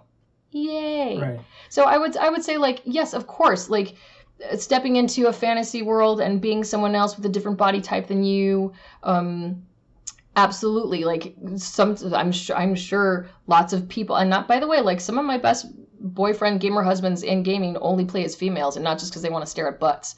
Like, they just feel more comfortable playing as female characters, even though they're like straight hetero guys. And maybe you want to be a sexy female. It just can't be the only option, because that is painfully, pathetically lazy. That's all. Well, okay, so Final Fantasy VI, or 3 when it was here, was one of my first games that just, like, made me a huge fan of something. And Yoshitaka Amano's artwork, all of those character designs came from him as a Japanese guy. And if you look at their silhouettes, a lot of the guys will look like girls. He's got a very unique style. It's I don't know if you're familiar with his work. I assume everyone is because I'm such a big fan, so everyone should know about him. But if it's someone super iconic, it's usually one of those things where, like, I don't know the name, but if you presented me with artwork, I'd be like, oh yeah. Oh, I'm sure that, like, all of the Final Fantasy art is basically based on his character arcs. So back when he was doing that stuff on the old Nintendo, like the first NES or the Famicom, all of that character art, it came from his mind, and it wasn't influenced by what an industry was asking for. So when I played as these females in this game, it wasn't because I wanted to be a female. I just wanted to understand the stories of these characters. I like movie characters just as much, male and female. It doesn't matter. It's just, they're a character. So, but people want to see a representation of what fits them currently in the real world, as if they want to put themselves in this fantasy world. So you're saying to developers that they should mirror that. That's just as important as want to get out of what you are physically and into a world. You also want to be represented in that world physically like you are in the real world. Representation is so damn important, and especially when you consider all fantasy sci-fi is a projection of the author's idealized world. When they're coming up with, like, class systems and races, whether it's a matriarchal, patriarchal society, whatever, they are very blatantly projecting their wants of, like, I would wish life was structured this way, like Heinlein or whatever, with it being, like, super militaristic, whatever, blah, blah, blah, blah. Everything is some kind of power fantasy, and the author gets to play God, and, like, this is how I want people, my puppets, to move in my universe. Representation cuts down to, again, it depends on who's writing. So whoever's writing is going to project their ideal world, and their ideal world might not include people who are not like them. Or if we get, like, the most classic racist of them all in pop culture, Tolkien, all of his baddies are dark-skinned. They wear turbans. They ride elephants. It's pretty transparent. Even with it, like, British classism, the dwarves, the dirty little rich, greedy little buggers who live underground are Scottish. The hobbits are all sort of, like, high spoken and then English, and, like, the wizards are, like, really posh English accents. Like, it's, like, very transparent British classism. Working class are I think this happened a lot, like, in the Rankin Bass animated film, but also, like, this was described, like, within the books as well in our interpretation. Tolkien just took the world he knows, where, like, the invaders are Eastern people who dress differently and are dark-skinned and ride elephants or whatever, and made them the villains. He translated his direct worldview of British life, working class and posh and whatever, and made them fantasy people. And just, like, one-for-one analog this fantasy world. It's still the same stupid world that he was living in. He just dressed it up differently. And he didn't try anything new, didn't mix it up, didn't put in anything that's out of step of what his reality was. Versus, I just always think about, like, now when we do, like, the lowest rung of opportunities in life are women of color. Point blank. Just statistically, mathematically, women of color have the fewest opportunities and are passed over the most, are the lowest paid, are the most victimized, on and on and on. they also see themselves statistically in arts and entertainment the least. The Gina Davis Institute, which is run by Gina Davis, an actor, she's constantly putting out numbers on women and women of color representation, like how many lines they get in a film or in a scene, staff members, directors, crew members, whatever. And consistently, women of color at the bottom, which is why it's so important to put women of color in visible roles, because what happens is art imitates life, life imitates art, and we just keep going back and forth. So in the same way where authors will put out, this is the world that I'd like to see, we have to do the same thing where it's like, you know what, we can do better. And rather than just everything is up for grabs, right? If you want to do a really gritty, real world indie film about your day-to-day life, great. There's room for that. But there should also be room for the way things you think should be, whatever that means to you. And if you like, the first thing that comes to mind is like Issa Rae, who does Insecure on HBO. She started, like so many people, with a YouTube series that got picked up. She's the showrunner, she's the protagonist, she's the head writer, and she has built her world in Compton, but also seen what she'd like to see. So like her best friend is this very empowered, sex positive, highly educated woman of color who is trying to make partner at a law firm, da-da-da-da-da-da. That might not happen in real life. That might not be somebody she knows, but she's like, that damn well should exist in the real world. And that will consequently inspire someone to be like, you know what? I want to be like that. She seems rad. And like you absolutely can, off the top of your head, probably name 5 characters right now of people who, even if they live in like really extreme worlds, universes, situations, some aspect of them resonates with you and gives you something to aspire you. It probably also helps if they look like you or have some common background like you. It hooks into you as a human, right? Everyone deserves a little piece of that. I'm a cis white male. We are blank. We're just we don't have individuality that has those interesting situations like Drista Yurden of the Forgotten Realms, because he's a black elf that was raised underground. You know, like that's interesting to me because that's so much different than I am. I'm just such a vanilla cis white male. There's just no good characters that I can associate myself to. It's so blank. That's all of them. Like the first thing I keep because my husband's younger and he's from across the pond. I'm constantly doing. Like, so that's the hero's journey, but anybody can step into Luke Skywalker's shoes, right? Because he's a cis white male. So a black guy could be like, I can imagine myself as Luke. You know, you got John Boyega doing that right now. Like he's in that universe. He's the hero now. So you can apply yourself to that vanilla-ness. It's a slot that anyone can step into. So just as much as you got white male characters that are just as plain as can be, that start out with, you know, just the blank default character that is thrown onto the earth. It's more interesting for us to explore stuff like the Dark Elves and have characters that are different from us. So I don't know, like I just think that there's I guess that's a double-sided coin. When you're the cis white guy, you don't get the opportunity to be like, oh yeah, that's my experience, you know, because I'm just the most basic guy that went to an average high school. Like no one wants to write an average character as to be this big thing. He wants to start out that way, but he wants to end up the Jedi. I don't know. All of Judd Apatow's characters are average white guys, and they tend to have a fantastic hero's adventure, but it's like on their terms. It usually involves a lot of vomit, beer, and farts. And then they end up having involved, you know, they get from A to B and end up being a better person somewhere along the way.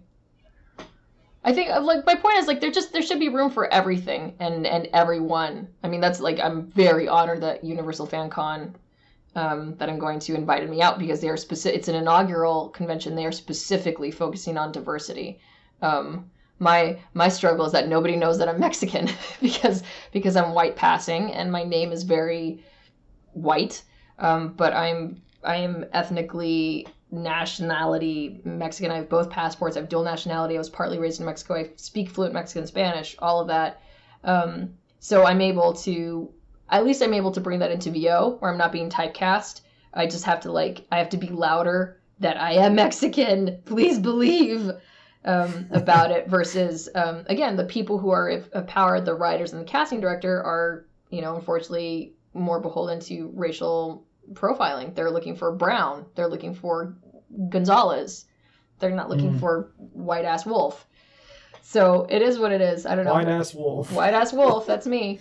I don't know. I think the best that everyone can do is just continue to not shut up about it. If you want to see yourself in media, you should speak truth to power and say, you know what, I deserve something too. I haven't seen Black Panther yet, but I'm just happy that it even happened.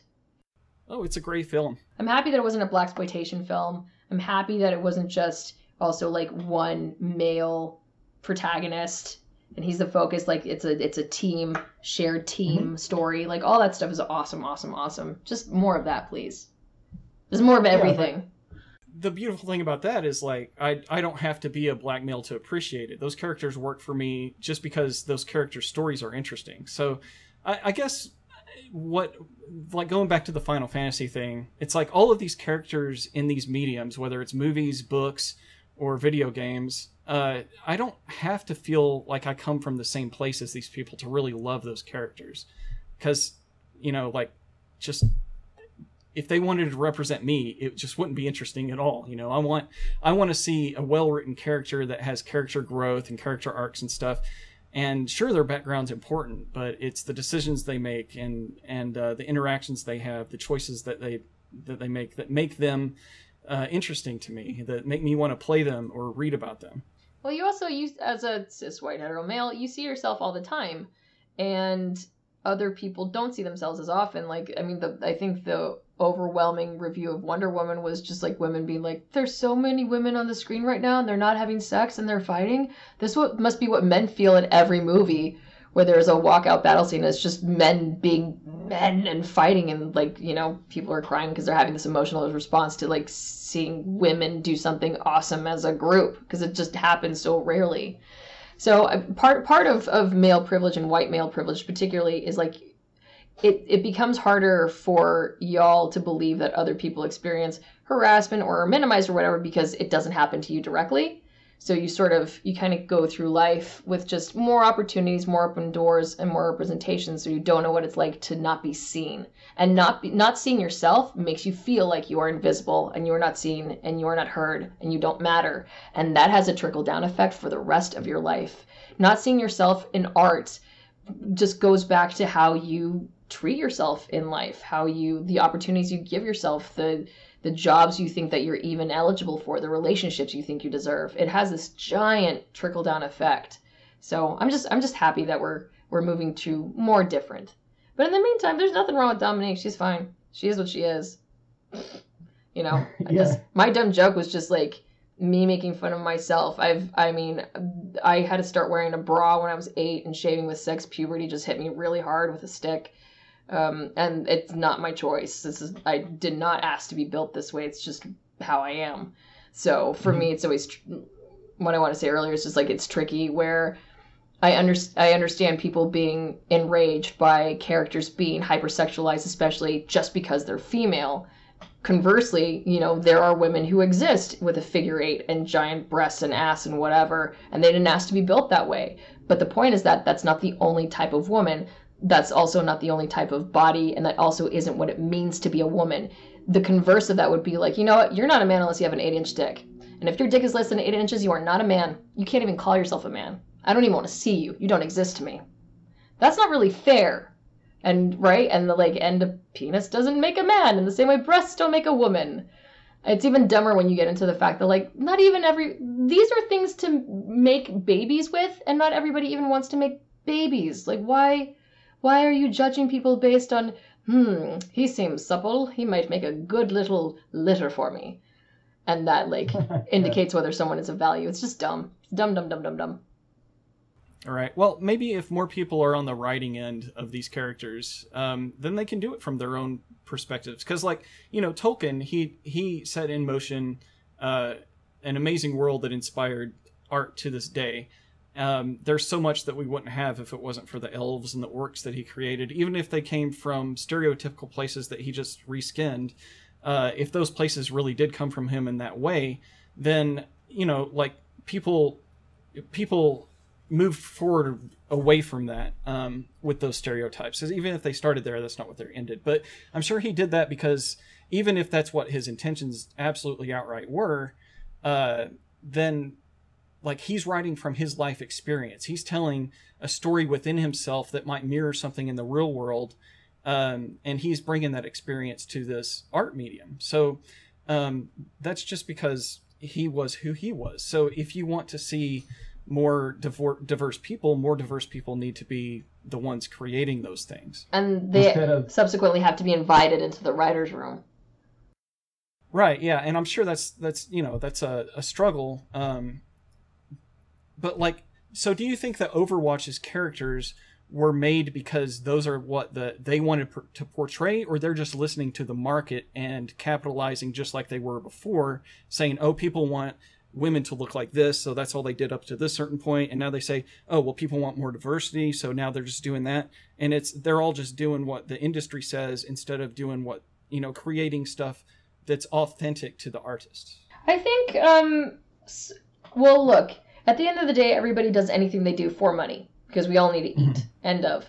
And the second that commercial products, for example, companies are running Super Bowl ads that put little girls first and are essentially teaching feminism to the masses, or saying Black Lives Matter or whatever, everybody wins. And personally, I don't care if it's to sell a product, because everybody wins socially. And if we can do that through commercial means, fantastic. I am on board. Sell to me more.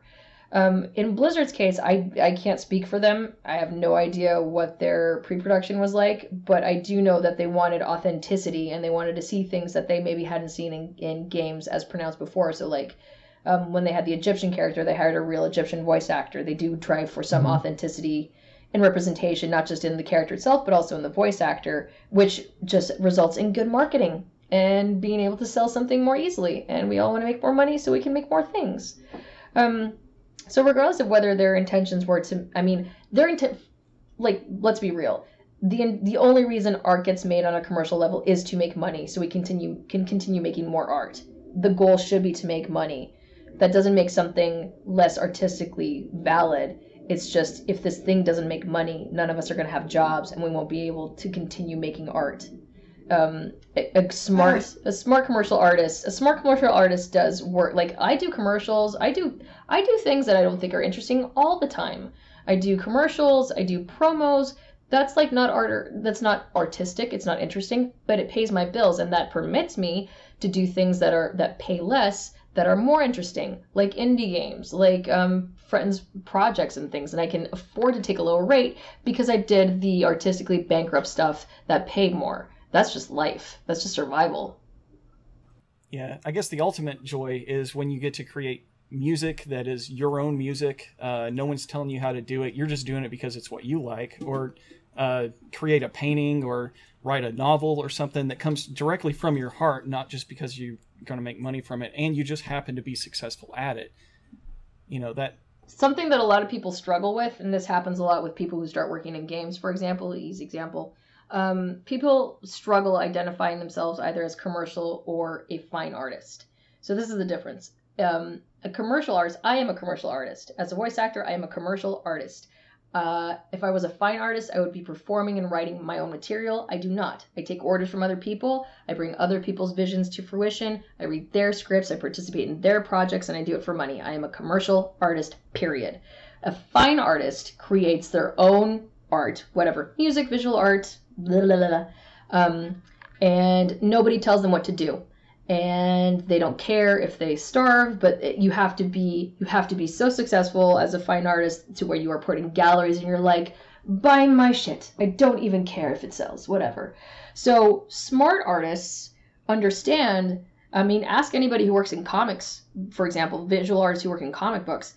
They will do whatever for whoever's paying, and then they make personal art in their free time, because otherwise they'll lose their minds. Like any musician makes music in their free time, or else they'll lose their minds.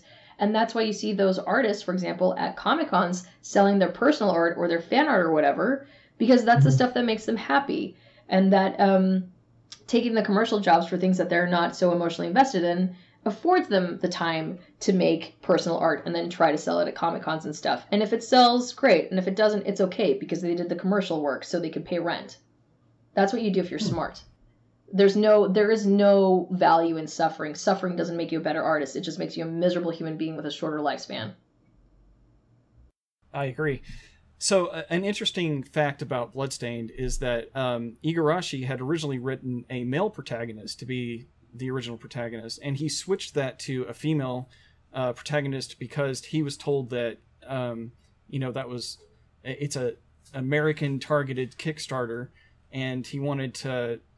He was advised that would be a more popular way to go, and he went that direction. I'm sure that there's guys out there just for the same reason that now they're thinking, well, I want her to play as a male, and then that got taken away from me. But fortunately, in our case, Miriam's such a great character design, and she's so likable. It's kind of a null point anyway, because we ended up with something that is truly awesome.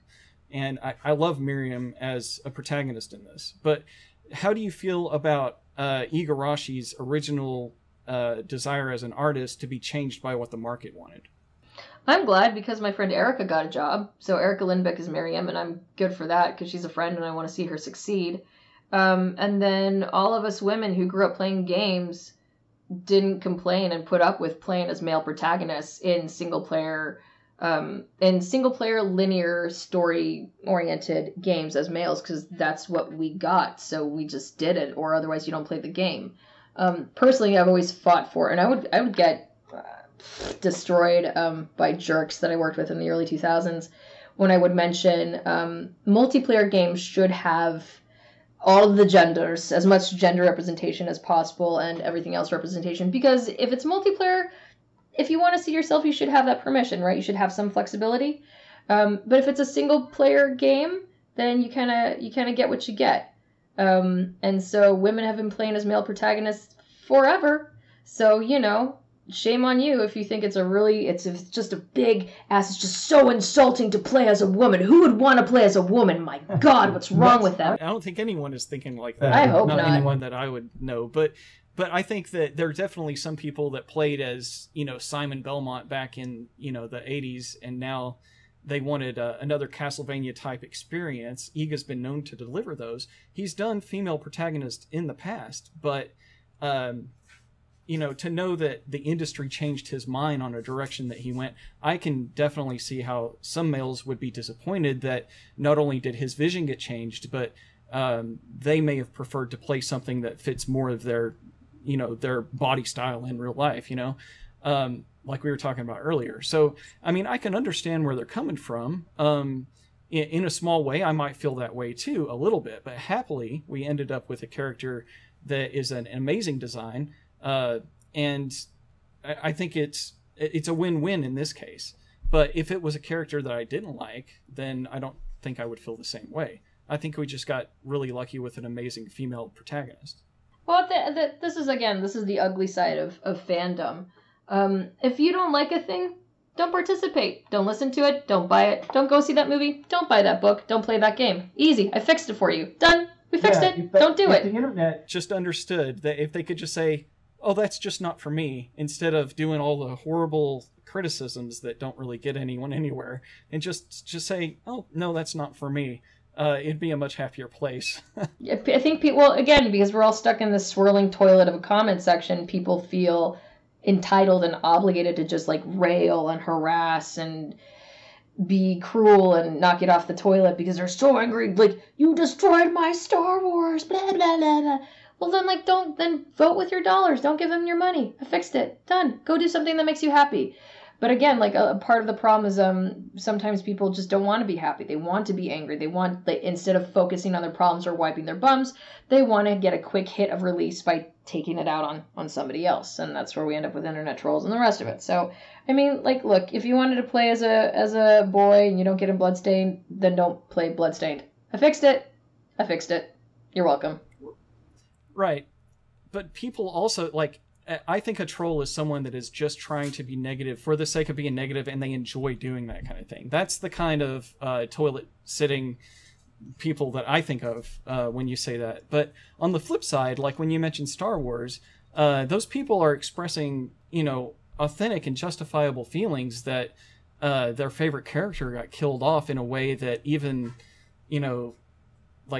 a good majority of people agree wasn't a good thing. So there's definitely constructive criticism. I was referring to the wave of Last Jedi rhetoric where they were like, they didn't like so many females, too many vaginas in their Star Wars universe. And again, it's like, look, we put up with your male-dominated room for only one female, only one vagina per story crap in the first trilogy. You can make room for more. I can tell you've been exposed to a lot more of that than I will ever be, because I instantly thought, spoilers everybody, but Luke dies. Luke's gone, and a lot of people didn't like that he just punked out like a ghost at the end. So I can understand how fans get on Twitter and rage a little bit, because they felt personally that that their fandom was done a disservice to. So I don't think that those people are trolls. I think that a previous intellectual property, they can succeed or they can fail with their fans, and they chose to just do their own thing as an artist instead of taking the fans into consideration. And sometimes that's great, but that only adds more layers onto what an artist wants to do versus what the fandom wants, and the fact that you'll never make absolutely everybody happy. But anyways, yeah, so that's art in a nutshell. Precisely. You will never make everybody happy. You can only put your head down, do your best, and then release it and walk away and die in the desert, which is how I look at my job. I have so many fan questions that I have to get to, and I don't think that we'll get to them all, so I have to be really selective. I've kept you so long already, and I know you're super busy. Let me just read through through a few. We have over a dozen people, and they've got multiple questions. So. Oh, I'm glad that many people cared. I'm flattered. Oh, absolutely. I think that Dominique's going to be very popular, and I think that your personality and charisma is definitely going to bring a lot of your fans to you just from this role. But Incuria says, do you know if Dominique has her own musical theme in the game? And have you listened to any of the soundtrack? I've seen and heard nothing, no. I mean, I only recorded her in a couple sessions. And no, I mean, at most I got to listen to some of the other people's VO, but no music. I only saw my art. I haven't even seen anybody else's art. So, y'all know more than I do because you have access to the Kickstarter. I see. Okay, I'll skip the more Bloodstained specific stuff. Let's see. What about recording dialogue interacting with the Anne character? Is this someone that you have a shop with? Are they close? What's the character dynamic between I don't remember off the top of my head. Maybe. I mean, it's it's been a few months now, so I don't have it fresh.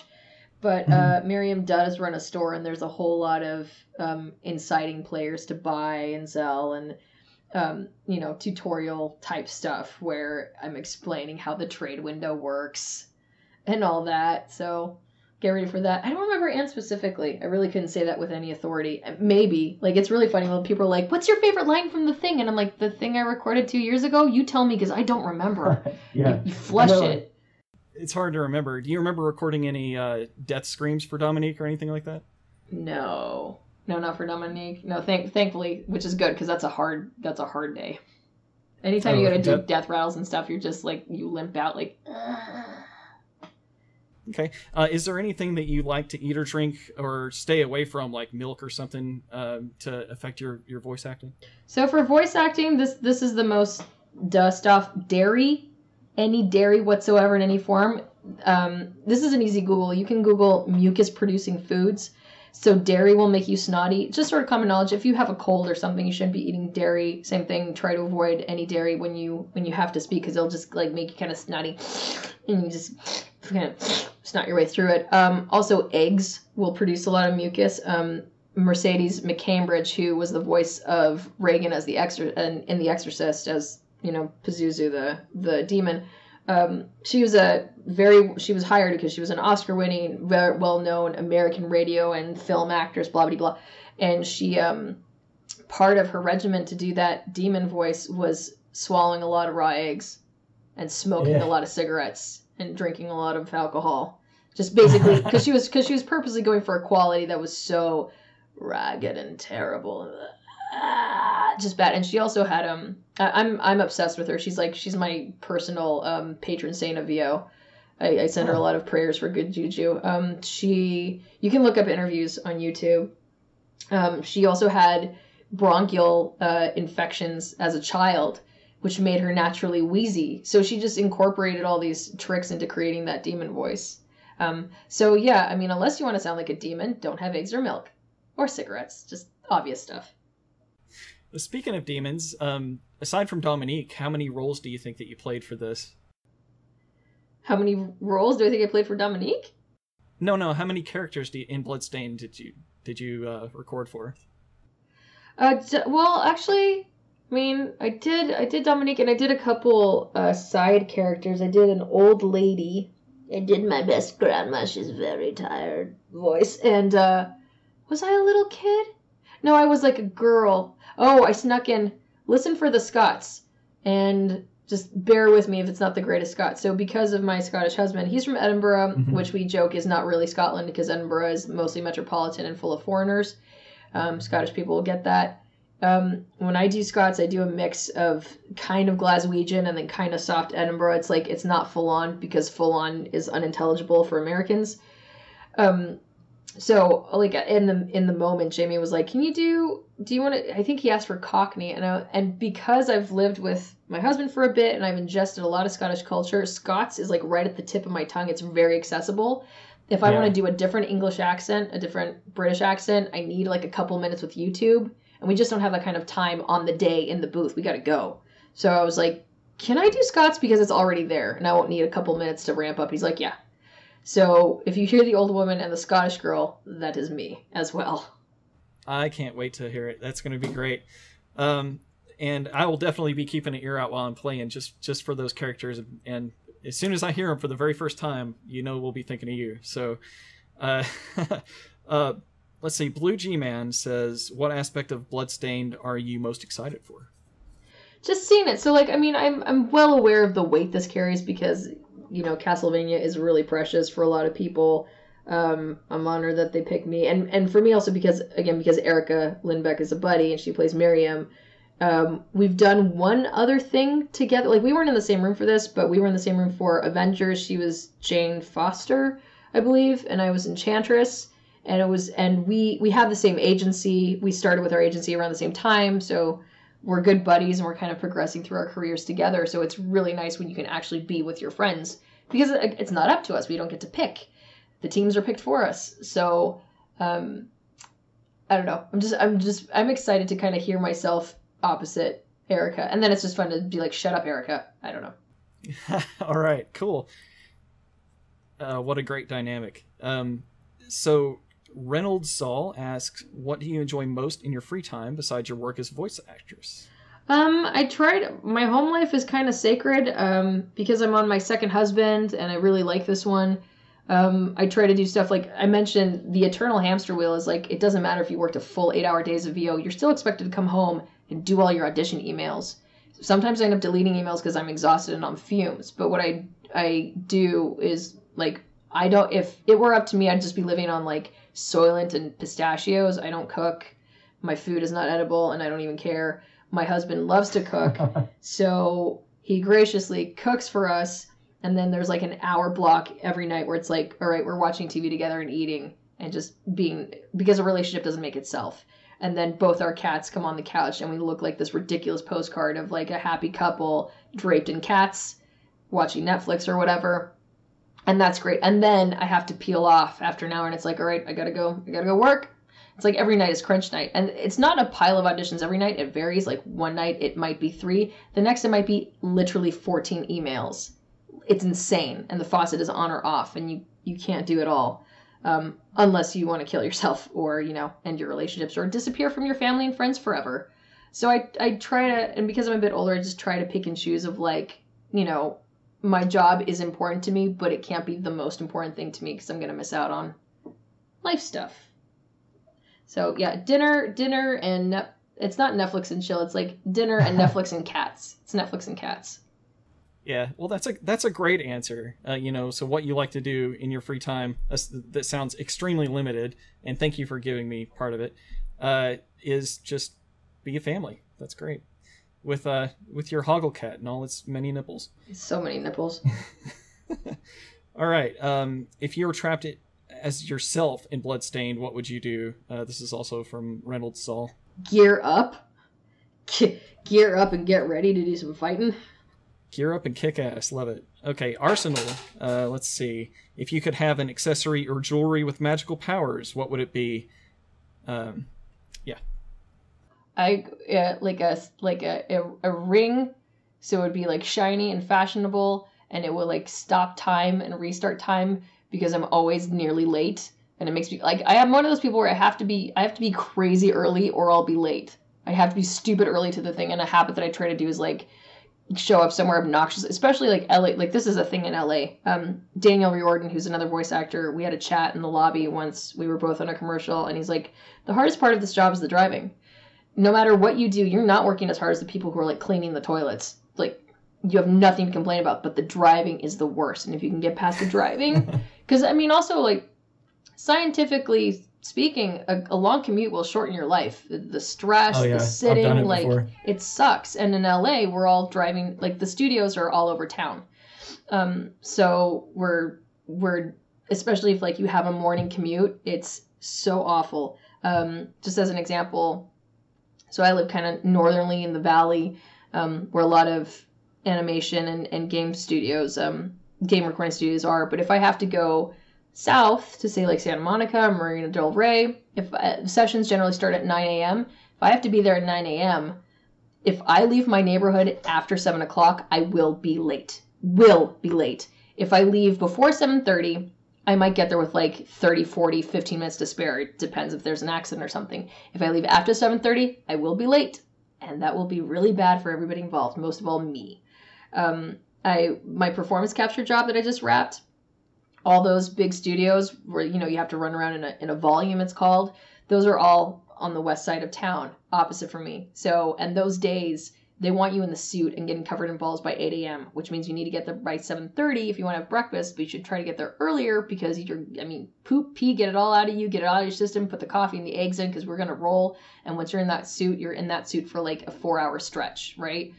Which means... And a voice actor needs a lot of water. Oh my God. Yeah, it's tricky. We were all like being really sparing with water because none of us wanted to pee, but also we didn't want to sound like ass. It was difficult. And for those days, I was getting up at 4:45 every morning, and I had to be on the road by 6, or I would be late, and it's not worth it. So, yeah, that plays also way into like sleep and family life, and keeping low stress is important because, like I said, the diminishing returns thing is real because it'll affect it's not worth being tired and then showing up to a paying job and doing a really crappy job because you feel bad. And then you stop getting calls because they're like, well, she shows up and she's tired and in a bad mood. I don't want to be that guy. It's crappy. Yeah. All right. So is there any takes that you've done where you just find yourself laughing and have to retake them? So this would happen with stuff like Andromeda because, like Mass Effect, because it's an RPG, you have to go through all these crazy emotional hard gear shifting where it's like, we're not doing anything in chronological order. It's as scripts are done, right? So I might do like 2 minutes of crying, 5 minutes of battle, 3 minutes of sex, 4 minutes of conversation, 5 minutes of buying things, 2 minutes of more sex, 2 minutes of more battle cries, and it just makes no sense. And by the end of 4 hours, you're just... Yeah, well, if you're emotionally putting yourself in those places, that's got to be a roller coaster that leaves you completely drained. Yeah, you're a mess. You're a complete and total dumb mess, and people would have to talk me off of ledges and things. And I've said this before, like as an example, I was doing a game, and it was a translated game anyway, so the English wasn't perfect, and there was a line where like I'm supposed to be this badass walking through a slaughtered city, and there's just, you know, rivers of blood and bodies everywhere, and I'm supposed to be taking in the devastation, and I say, they even killed the pigeons. Oh God. Yeah, and I just like lost it for 5 minutes in front of the client because I had already done a bunch of work, so I was like, you know, emotionally, like it's like a loose tooth. It's already like gonna just bling out of there in a minute. And then you give me a line that's absurd, and I just cracked. Oh, I love it. That's great. So you mentioned, recording sex stuff too. Have you ever been requested to say lines that make you feel extremely uncomfortable?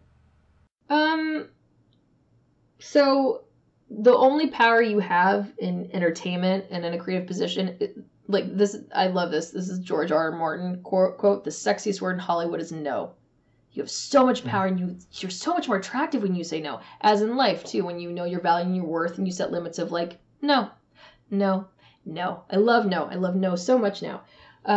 So sometimes, if I'm lucky enough, I can tell from I delete auditions that I don't agree with fundamentally, ethically, morally. If I have an issue with it, because again, it's going to come out my mouth. If I'm passing judgment and I'm uncomfortable, you're going to hear it in my read. So let's not waste each other's time. I'm not going to submit for this because I already disagree with you fundamentally. I've deleted auditions just because like the script was communicating something about women that I'm like, I don't agree. I'm not helping you do this. Bye. Delete. And I don't care if I'm missing out on a great job or money or recurring. It's not worth it to me because I've already made a judgment. I've already decided, and my read is already going to be tainted because of it. Let's not waste each other's time. Sometimes you can tell from the audition, I don't want to do this. No, I don't agree with this. Bye. Delete. Great. And it could be something as basic as like, just as an example, if you're a vegetarian and you get something from the beef industry and it just makes you uncomfortable even going there, don't do it. Don't do it. There will be other jobs. So on the day I think most people too, like, don't want to be difficult. So they suck it up as a professional. I listened to a podcast ages ago of, distinctly remember, I don't remember her name, but it was an actress. And she talked about how she did one of the original, like 1 or 2 God of Wars. And they didn't tell her that she was going to be like a sex slave and in a threesome, and she was extremely uncomfortable. She's like, I sucked it up because I'm a professional and I did the job on the day. She wasn't given heads up about that. With stuff like Mass Effect, I knew I was gonna have alien sex. I mean, come on, it's about like alien sex is Mass Effect. It's the job. So what? And nobody tried to make my job harder for me on those days. It would be like 2 people, like the engineer and the director, if they were there, and they would just give me room to do whatever I felt like giving them. And they were like, that sounds good enough, right? That sounds real. Yay. Yeah. No, I'm lucky. But I think also in the headspace that you're in, because you know that you're under pressure to do a good job and like everything you say and do right now is going to have long-term effects on your career, and is this client or this casting director going to hire me again? I think we all just kind of suck it up. And if it turns it to be like a negative or offensive experience, you might digest it for a minute, go home, think about it, and then maybe tell your agent, you know what, I had an issue. I don't want to go back. Or they can recast me. Or, I mean, you're going to cause problems, but again, your own values do matter, because if you're not happy and if you're uncomfortable, it's going to sound bad anyway, and everybody loses time and money on you. So it's better just to be honest, know thyself, and put it out there, and let other people accommodate to you. It's gonna be okay. It really is. I think people just first getting into voice acting, as actors, they may not get that as soon as you did. So that would be something good for your blog, is to let people know that they can say no.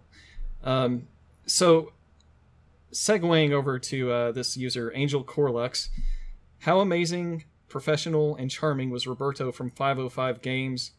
In parentheses, this question is definitely not from Roberto. Sure.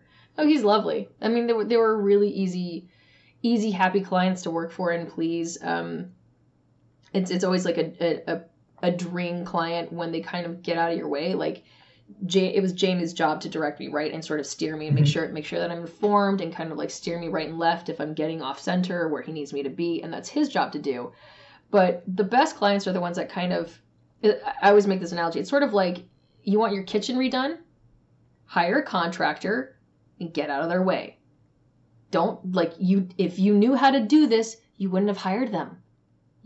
So what are you doing right. Getting in the middle of someone's job and telling them where to put support beams and crap? You hired them. Get out of their way, or you can do it. So Roberto was, from like the community and the videos and stuff, just like easy peasy, easy going, happy to be there. And I think he's probably like the biggest Castlevania fan of everybody, right? Well, you're talking to the biggest Castlevania fan of everybody, but I'll let him accept that compliment. You're both the biggest Castlevania fans of anybody, But it's like a nice place to be, especially if you care about the project and you can sort of like see how the baby's being made and stuff. So yeah, he was lovely. He was just happy to be there. I love seeing how the baby's made. So not Roberto also says, did knowing and being friends with Erica Lindbeck and who plays Miriam and Ben Diskin Johannes in real life translate to your work in the game? And if so, how? So I don't know Ben, but what happened was we were in the middle of recording my session, and Jamie's like, he was going to play me one of Miriam's lines because it was with the purpose of giving me context of like, what's the tone, how loud are we speaking? And like I've said earlier, it's very helpful, right? Because otherwise you get weird mismatch VO. So he's like, I'm going to play Miriam's line. And he's like, by the way, you're never going to guess who this is. And I was like, really? Go ahead. He's like, you're never going to guess. I'll give you 3 guesses. And I listen. I'm like, is that Erica Lindbeck? And he's like, yes. Because she's not speaking in her natural voice and there's an accent and all those other affectations, but we're friends. So I'm like, that's friggin' Erica. You can't get that by me. Did he know that you're so close? No, he didn't know. But I said... What a happy coincidence. Yeah, and I immediately, of course, sent her a text, and I was like, what's up, Miriam? She's like, oh my god! Like, that's exactly what Erica sounds like in real life. She's like, oh my god, this is a game of friends, I'm so excited! And she, like, mentioned Ben as the other character in her party, and she's like, this is a game with friends! And, like, I'm happy for her. Like I said, she's a good buddy, and we started off around the same time. And the best you can, I don't know, it behooves you to be supportive of your peers, too, because you're going to grow up together. And what goes around comes around, and the people that you see on the way up are the people you're going to see on the way down. So, and especially with voice actors, everybody has said this in voice acting, we're the least competitive and the most friendly and the most inclusive subset of all types of acting because we do so much of it alone, and it's lonely. And the joy of acting is getting to do it around other people if you can. So usually when voice actors get to actually see each other, we're like, hi, how are you? How's it going? Hi. And we're like dogs at the dog park, sniffing each other's butts because we're so excited to see each other. And that's really nice versus if you're in the cattle call meat market of on-camera actors, I feel I'm really, really, really, really not envious of that life. On-camera actors will go to cattle call castings where they're sitting in a room full of other people who look and sound just like them. And they're all sizing each other up, trying to figure out, well, what does he have that I don't have? And like getting in their heads, and it's insane. It sucks. So I'm glad I actually can be genuinely friends with people in my industry. Galamoth has a question, but it's very Dominique bio. I don't know. I'll read it anyway. If you can't answer, that's fine. From Dominique's original bio posted in the Kickstarter, it mentions the following. While the church believes in Miriam and Jebel to be demons, Dominique trusts them as human beings. In order to foil Jebel's ambitions, she asks her old friend Johannes, I'm not sure the official way that's pronounced, to summon Miriam. Without spoiling anything, what do you think Dominique's stance on alchemy is? Do you think that she would still lock down on the practice like her fellow church members, or that maybe she believes alchemy isn't inherently blasphemous or evil due to her friendships? From what I remember, I mean, she's definitely in with the church and like representative of the church, and very much like that's her community, that's her home base. But she's got some tricks up her sleeve too, and because the situation in this game is so extreme, like we're fighting demons and crap, right? Like there are no atheists in foxholes. You start making allowances and kind of getting out of your comfort zone because you want to live. So, you know, just like so many characters and so many things, she starts in one place and pretty much ends up somewhere else. Well, I can't wait to see how they interact. But moving on, Astaroth wants to know, what is your favorite video game? Man! So I always have to divide it in subcategories. So, the games that made me want to be in the game industry are Diablo 1 and EverQuest 1 and Warcraft 2. Like, those were the games where I was like, I want to go to there. And then games as an adult that made me very invested in the acting and story part of video games. BioShock Infinite, Left 4 Dead. What else? Ugh, those guys like hit me in the gut pretty hard. And now I'm on the receiving end of it, right, where I'm not just making games anymore as a developer. Now I'm performing and sort of carrying that weight and representing games. And it's hard to top Andromeda. Like, adorably, community podcast people were asking me for during Andromeda, so what's your dream job? And I'm like, Andromeda, I did it Yeah. because just on the, like, look, so many VO gigs in games are like bit parts, whether it's either just like call outs, grenade, I'm coming to get you, like MOBAs are still really hot right now, right? And Yeah. this, whatever story's in there is not that pronounced because we're trying to kill each other quickly, so it's not you don't really get to dig your teeth in any kind of story, and unless protagonist roles are few and far between, so you might get to be like bit parts, like a vendor or a quest giver or whatever, but you contribute so little to a massive thing. And then with Andromeda, I got to live the whole life cycle. That's like a once in a lifetime job, and I got to do it already. Yay. So I mean, I'd have to say Sarah Ryder, but just because of like the sheer trajectory of getting to do that. There are certainly like performances that I love. Like I'm several trolls in the Netflix DreamWorks Trolls animated series. And that job is amazing, and I hope it never ends. It'll end someday because shows don't go forever. But it's an incredible experience, and those are clients that get out of my way and just like let me go crazy. And because they have insanely given me 3 recurring characters, but also like a bunch of other tertiary characters. And now we're getting into scenes and episodes where I argue with myself like 3 or more characters at a time, which is crazy, but I'm having a blast with it. Those are precious, but it's not like necessarily a whole odyssey of a life cycle adventure in space. Yeah, well, I think it's great you get to work with DreamWorks. I hope that we get to hear you in more DreamWorks stuff in the future. Me too. So, Purify Weird Soul, also known as my buddy Brent, says you said you had been following the Kickstarter. Did you see the update when Dominique was introduced, and did that inspire you to want to play her, or did that just come later? And I was. Oh, sorry. Is there more to that question? Just what drew you to your character? No, I mean, I was familiar with it. Was since Tim Schafer did the first Kickstarter game that went over 1 million, and suddenly it was like, whoa, we can do this. Whoa, we can independently finance game dev. This is crazy and new.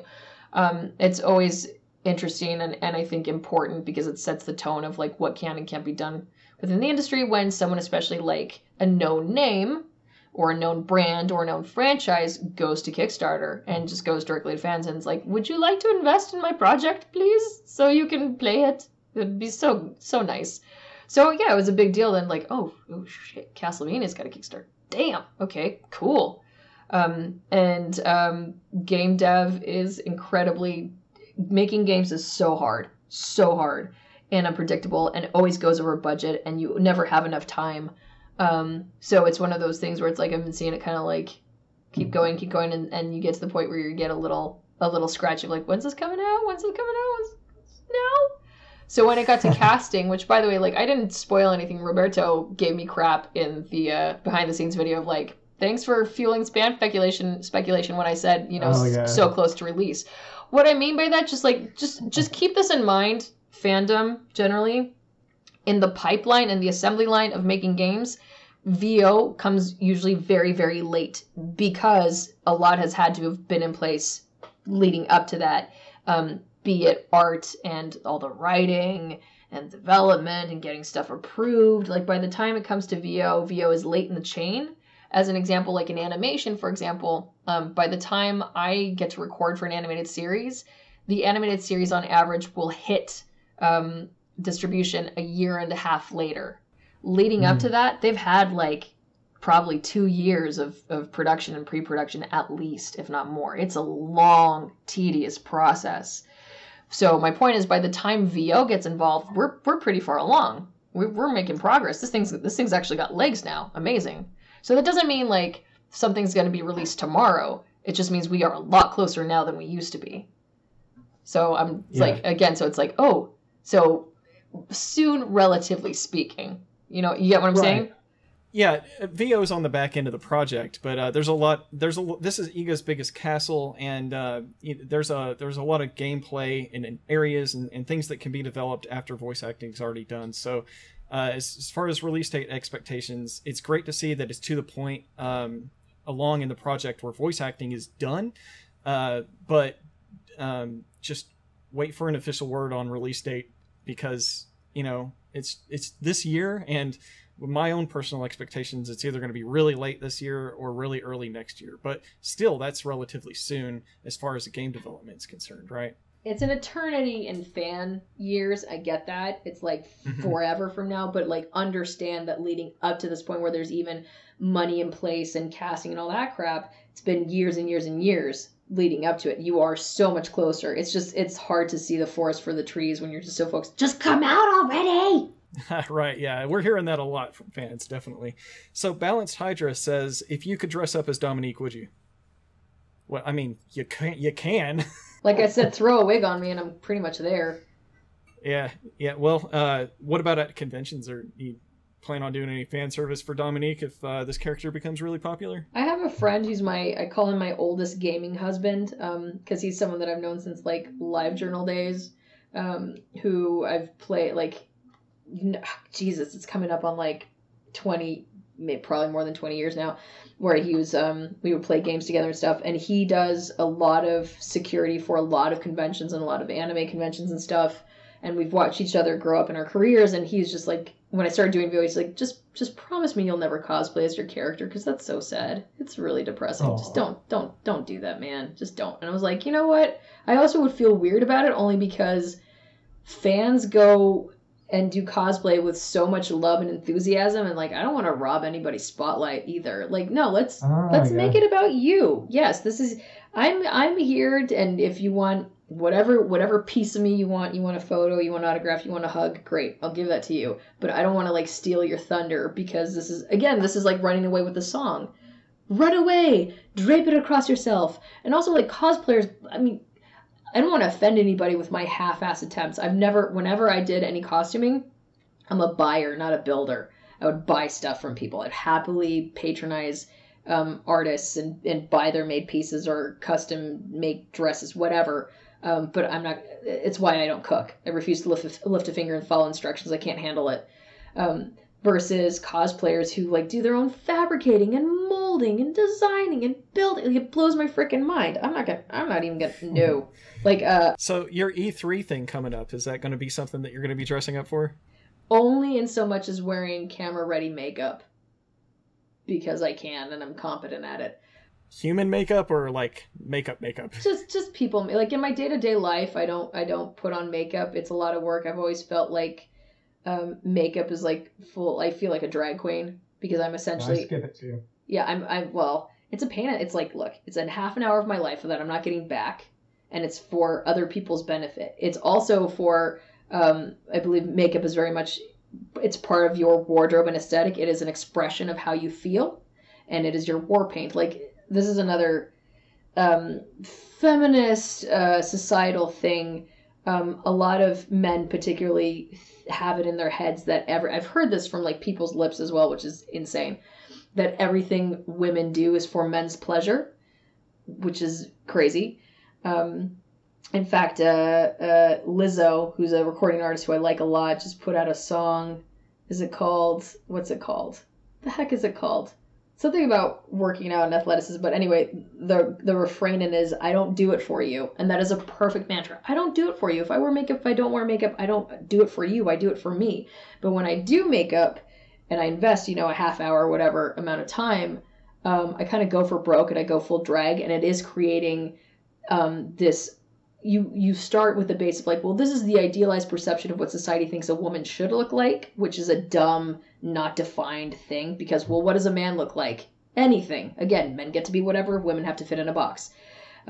So instead, I kind of look at it like drag queens do, of like, well, this is my war paint, and this is how I want you to receive me. This is the kind of energy I want you to see seething out of my face. So if I do heavy makeup or whatever, it's me giving off my mood. In plain aesthetic terms, when you're under really heavy lights and you're being filmed, your facial features get washed out. Right. And you just look like Gollum. Stage makeup is definitely its own thing. Yeah, you look like Gollum. Like your features disappear, and it's not about looking sexy. It's just about looking like you have a face. Like, My nose is gone. Where are my brows? Where did my cheekbones go? So I tried it. Like I have filmed a stupid amount of times, a surprising amount of times for someone who's supposed to be a voice actor, you know, pants off in the dark. I end up doing a lot of behind the scenes or press stuff. Surprising. It comes up. So, yeah, makeup is a thing that I've had to do. The dudes get makeup too. It's not just women. Right. Stage makeup. Everybody on camera usually gets makeup. Yeah, they try to get the shine off. Just try to make you look like a human being and not a fish face on camera. That's all. All right, so on with the questions. Rengar Asia asks, do you have a favorite Castlevania game? I never played any of them, and I have an excuse.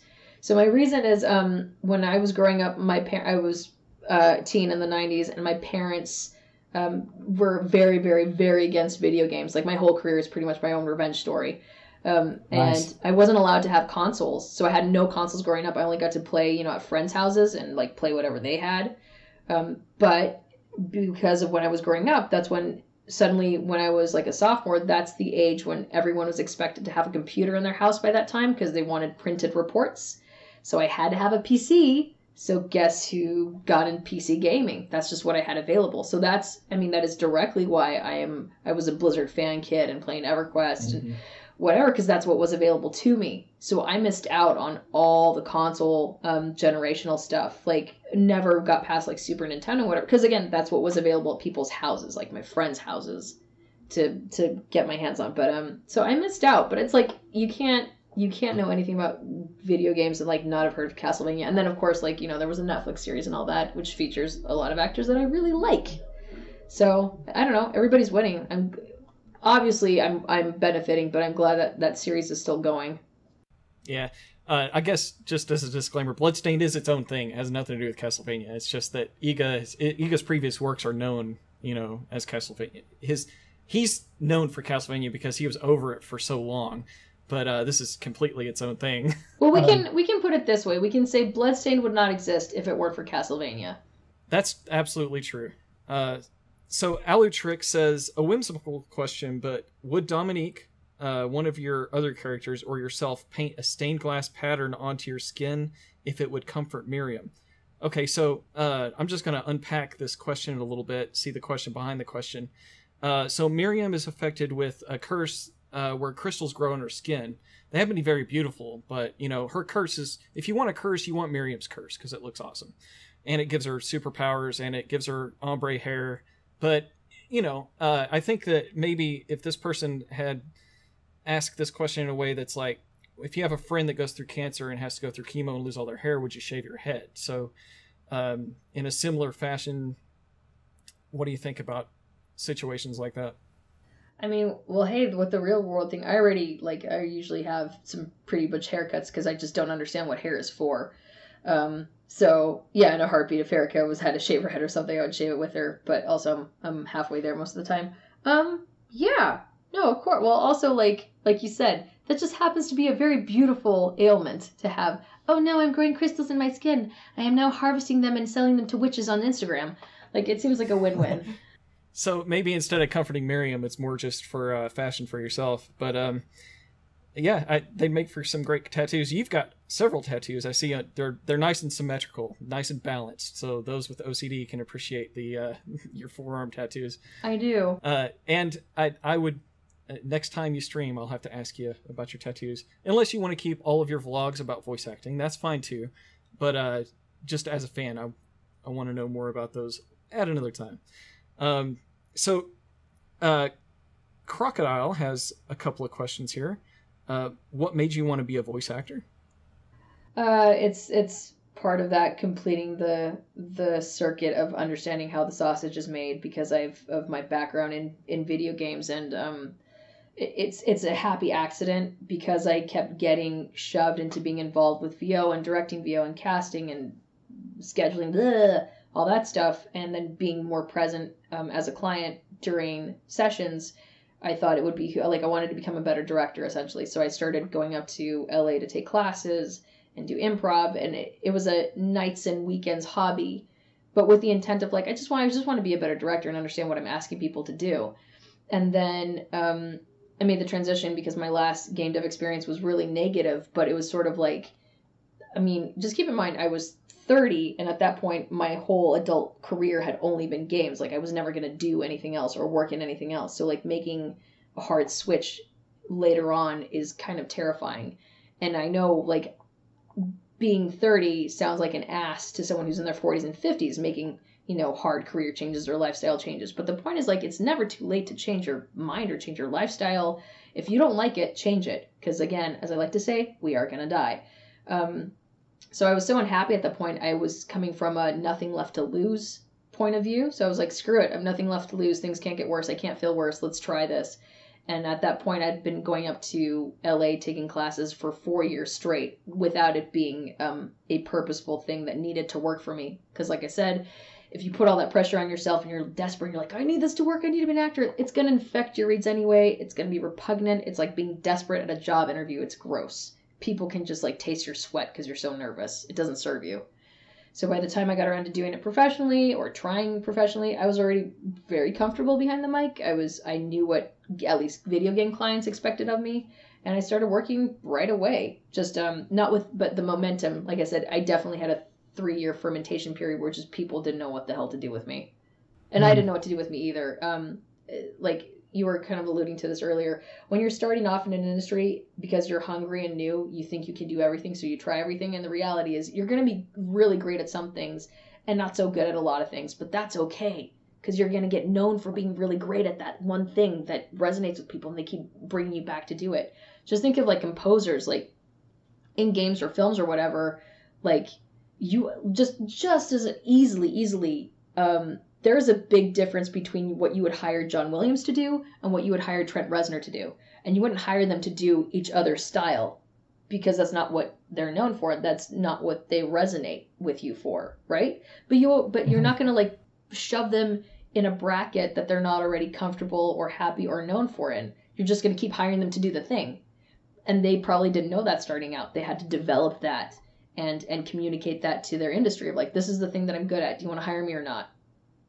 Same thing for VO. Cool. Very good. Crocodile has a few more questions here. He's the last person with questions. How did your career start, and what do you think about its trajectory so far? And congratulations on your 5-year anniversary as a voice actor. Thank you. Just recently hit. What was the first part of that question again?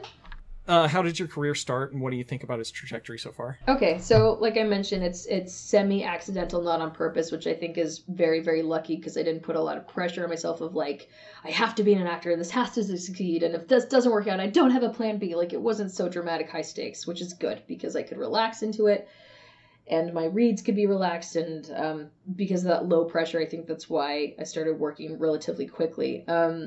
Like I've said many times, my career is not up to me. I'm at the mercy of what other people think I'm good at, and where casting directors even let me through their bottleneck to even get to clients to be known. I think I'm stupid, crazy, unrealistically fortunate that I'm 5 years in and I've gotten to do the things that I've gotten to do performance capture. I've been recurring characters in animated things. I've been bit parts in animated things. I've gotten to play franchised characters for DC and Marvel. I've gotten to be in a bunch of video games. I've gotten to be playable protagonists in video games. Like, this is not a realistic expectation at all. And I feel like because I specifically have no expectations or pressure on myself, because these aren't things that I like desperately need, or I'll just be a failure as a person and as an actor, I'm happy to get whatever I get. So long as I can pay bills, feed my cats, feed my family, live my life, pay my car insurance, I am winning. And everything on top of that is gravy. Everything on top of that is a gamble, and it is not guaranteed, and it is not given to you. It's not even earned, because again, like there's so many layers between me and booking things that I can't take it personally. This is like Erica and I regularly will go out to lunch. And you know, we have a lot of real talks, and I'm 10 years older than her, so I boss her. We have a very like big sister, little sister relationship, so I boss the crap out of her, with good intentions, because I love her, and you know, it's very easy for us to be genuine with each other. And Erica, so this very much speaks to her character. So Erica books, she's literally the voice of Barbie, and a bunch of other like kind of goody princessy roles, because her character default is she as Erica desperately wants people to like her, and she wants to please people, and she's like, and if she doesn't book something, she's like, why don't you like me? What can I do? I want to make you happy. What can I do? And that's actually what she sounds like. Me, when I walk into a room, I assume that nobody sees me, nobody likes me, nobody wants me there anyway, so I don't give a fuck. So I just kind of kick down doors, and I don't care if you like me or not. I'm here. You're gonna have to move me. What do you want to do about it? So what do I book? I book a lot of villains. I book a lot of people who don't care. I book a lot of people who will push you out of their way because you are between them and their goals, because that's my personality trait in real life. So one time at lunch, Erica was just freaking out. She's like, I just really want to work with this company. I don't know why don't they like me? I'm like, Erica, there's nothing wrong with your waffles. And what I mean is look, and it's because we were at breakfast, and I think we were looking at the menus, and I was looking at toppings and pancakes, and there's nothing wrong with your waffles, there's nothing wrong with your pancakes. Look, you go to brunch one day, and that day you just happen to want blueberries. There was nothing wrong with the apple or the strawberry or the banana toppings. You just happen to want blueberries that day. And it would be stupid if the bananas and the strawberries and the other toppings went home and cried about it because you didn't pick them that day. So what? You will go back to breakfast. You will have another opportunity. There's nothing wrong with your waffles, Erica. And the same thing goes in life. I might use that analogy. I'll have to explain it, but yeah, there's nothing wrong with your waffles. Yeah, there'll be another breakfast. I like it. That's a really good analogy. Let's see, what else does Crocodile have to say? How do you usually get work? Which is, I'm assuming your agency most of the time. Do you get work outside of your agency ever? Absolutely.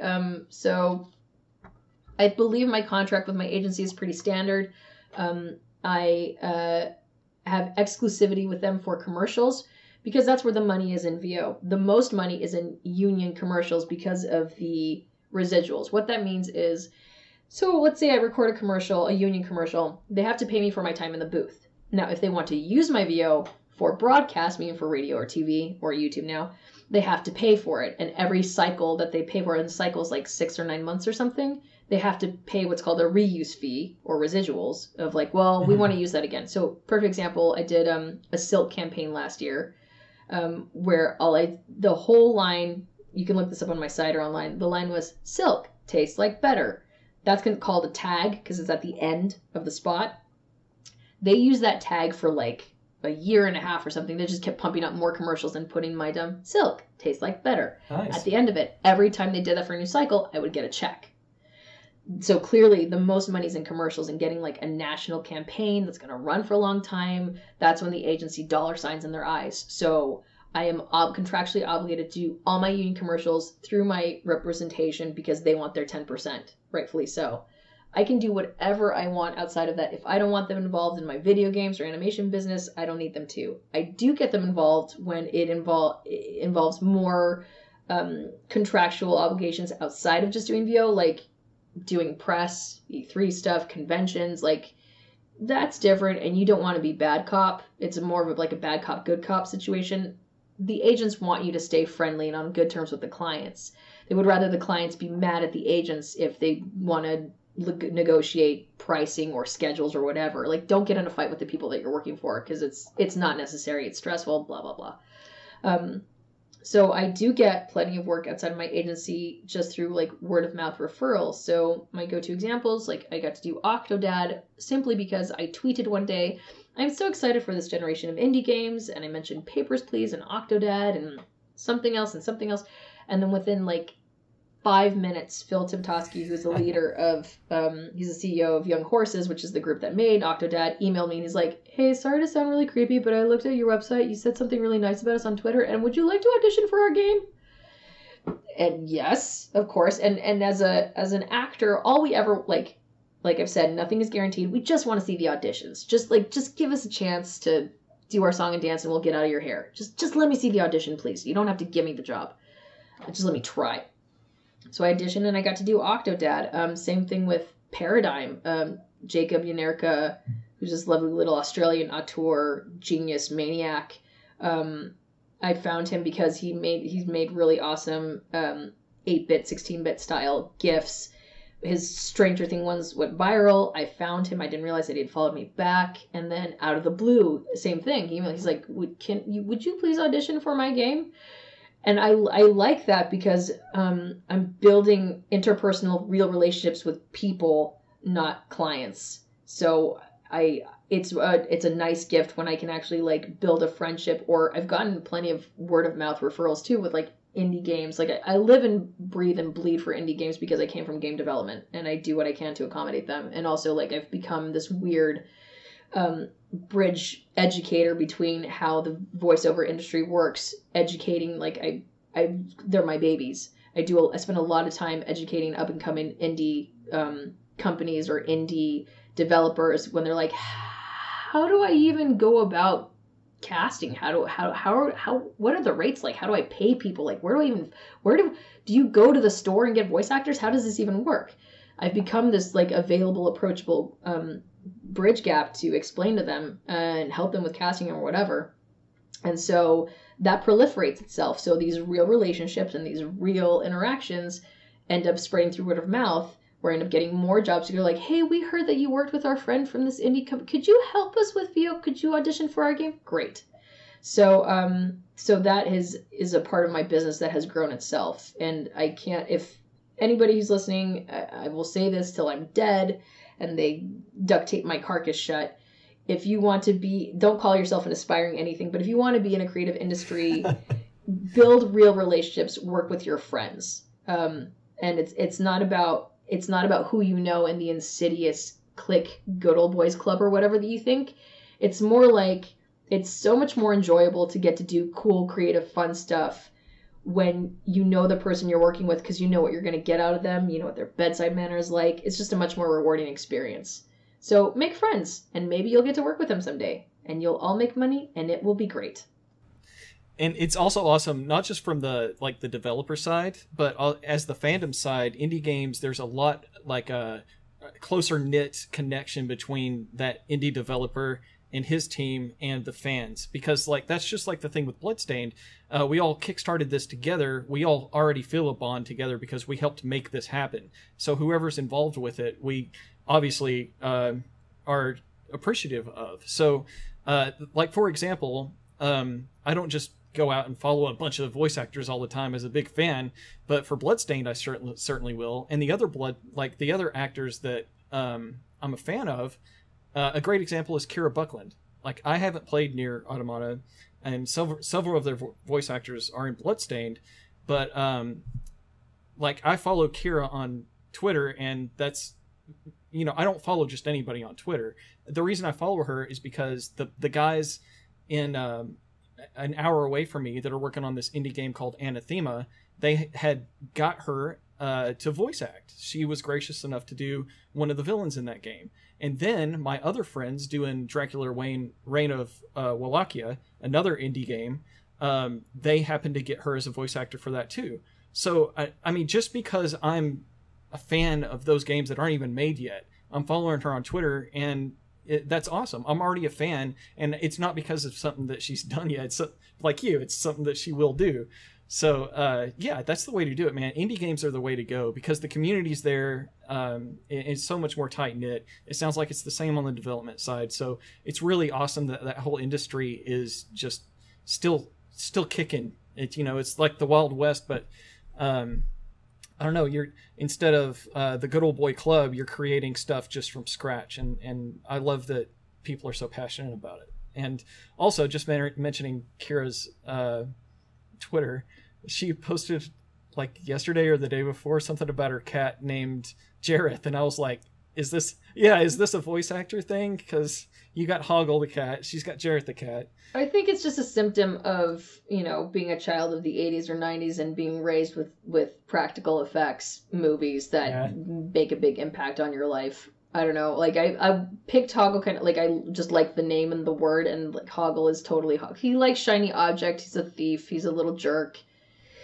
It just suits him. It suits him perfectly. Well, so when I was just searching around to see if you had done interviews and see if interviews would be a thing, and I found your YouTube, the thing I saw first was Hoggle and his nipples as a title on one of your videos, and I was like, okay, I have to find out what the hell that's all about. So yeah, then I found out, oh, okay, Hoggle's her cat, And oh yes, Hoggle has many nipples. All right, this cat's famous for his nipples. That's pretty weird. He's just a big old boy. I mean, his length is longer than my husband's torso. He's a long boy, long boy.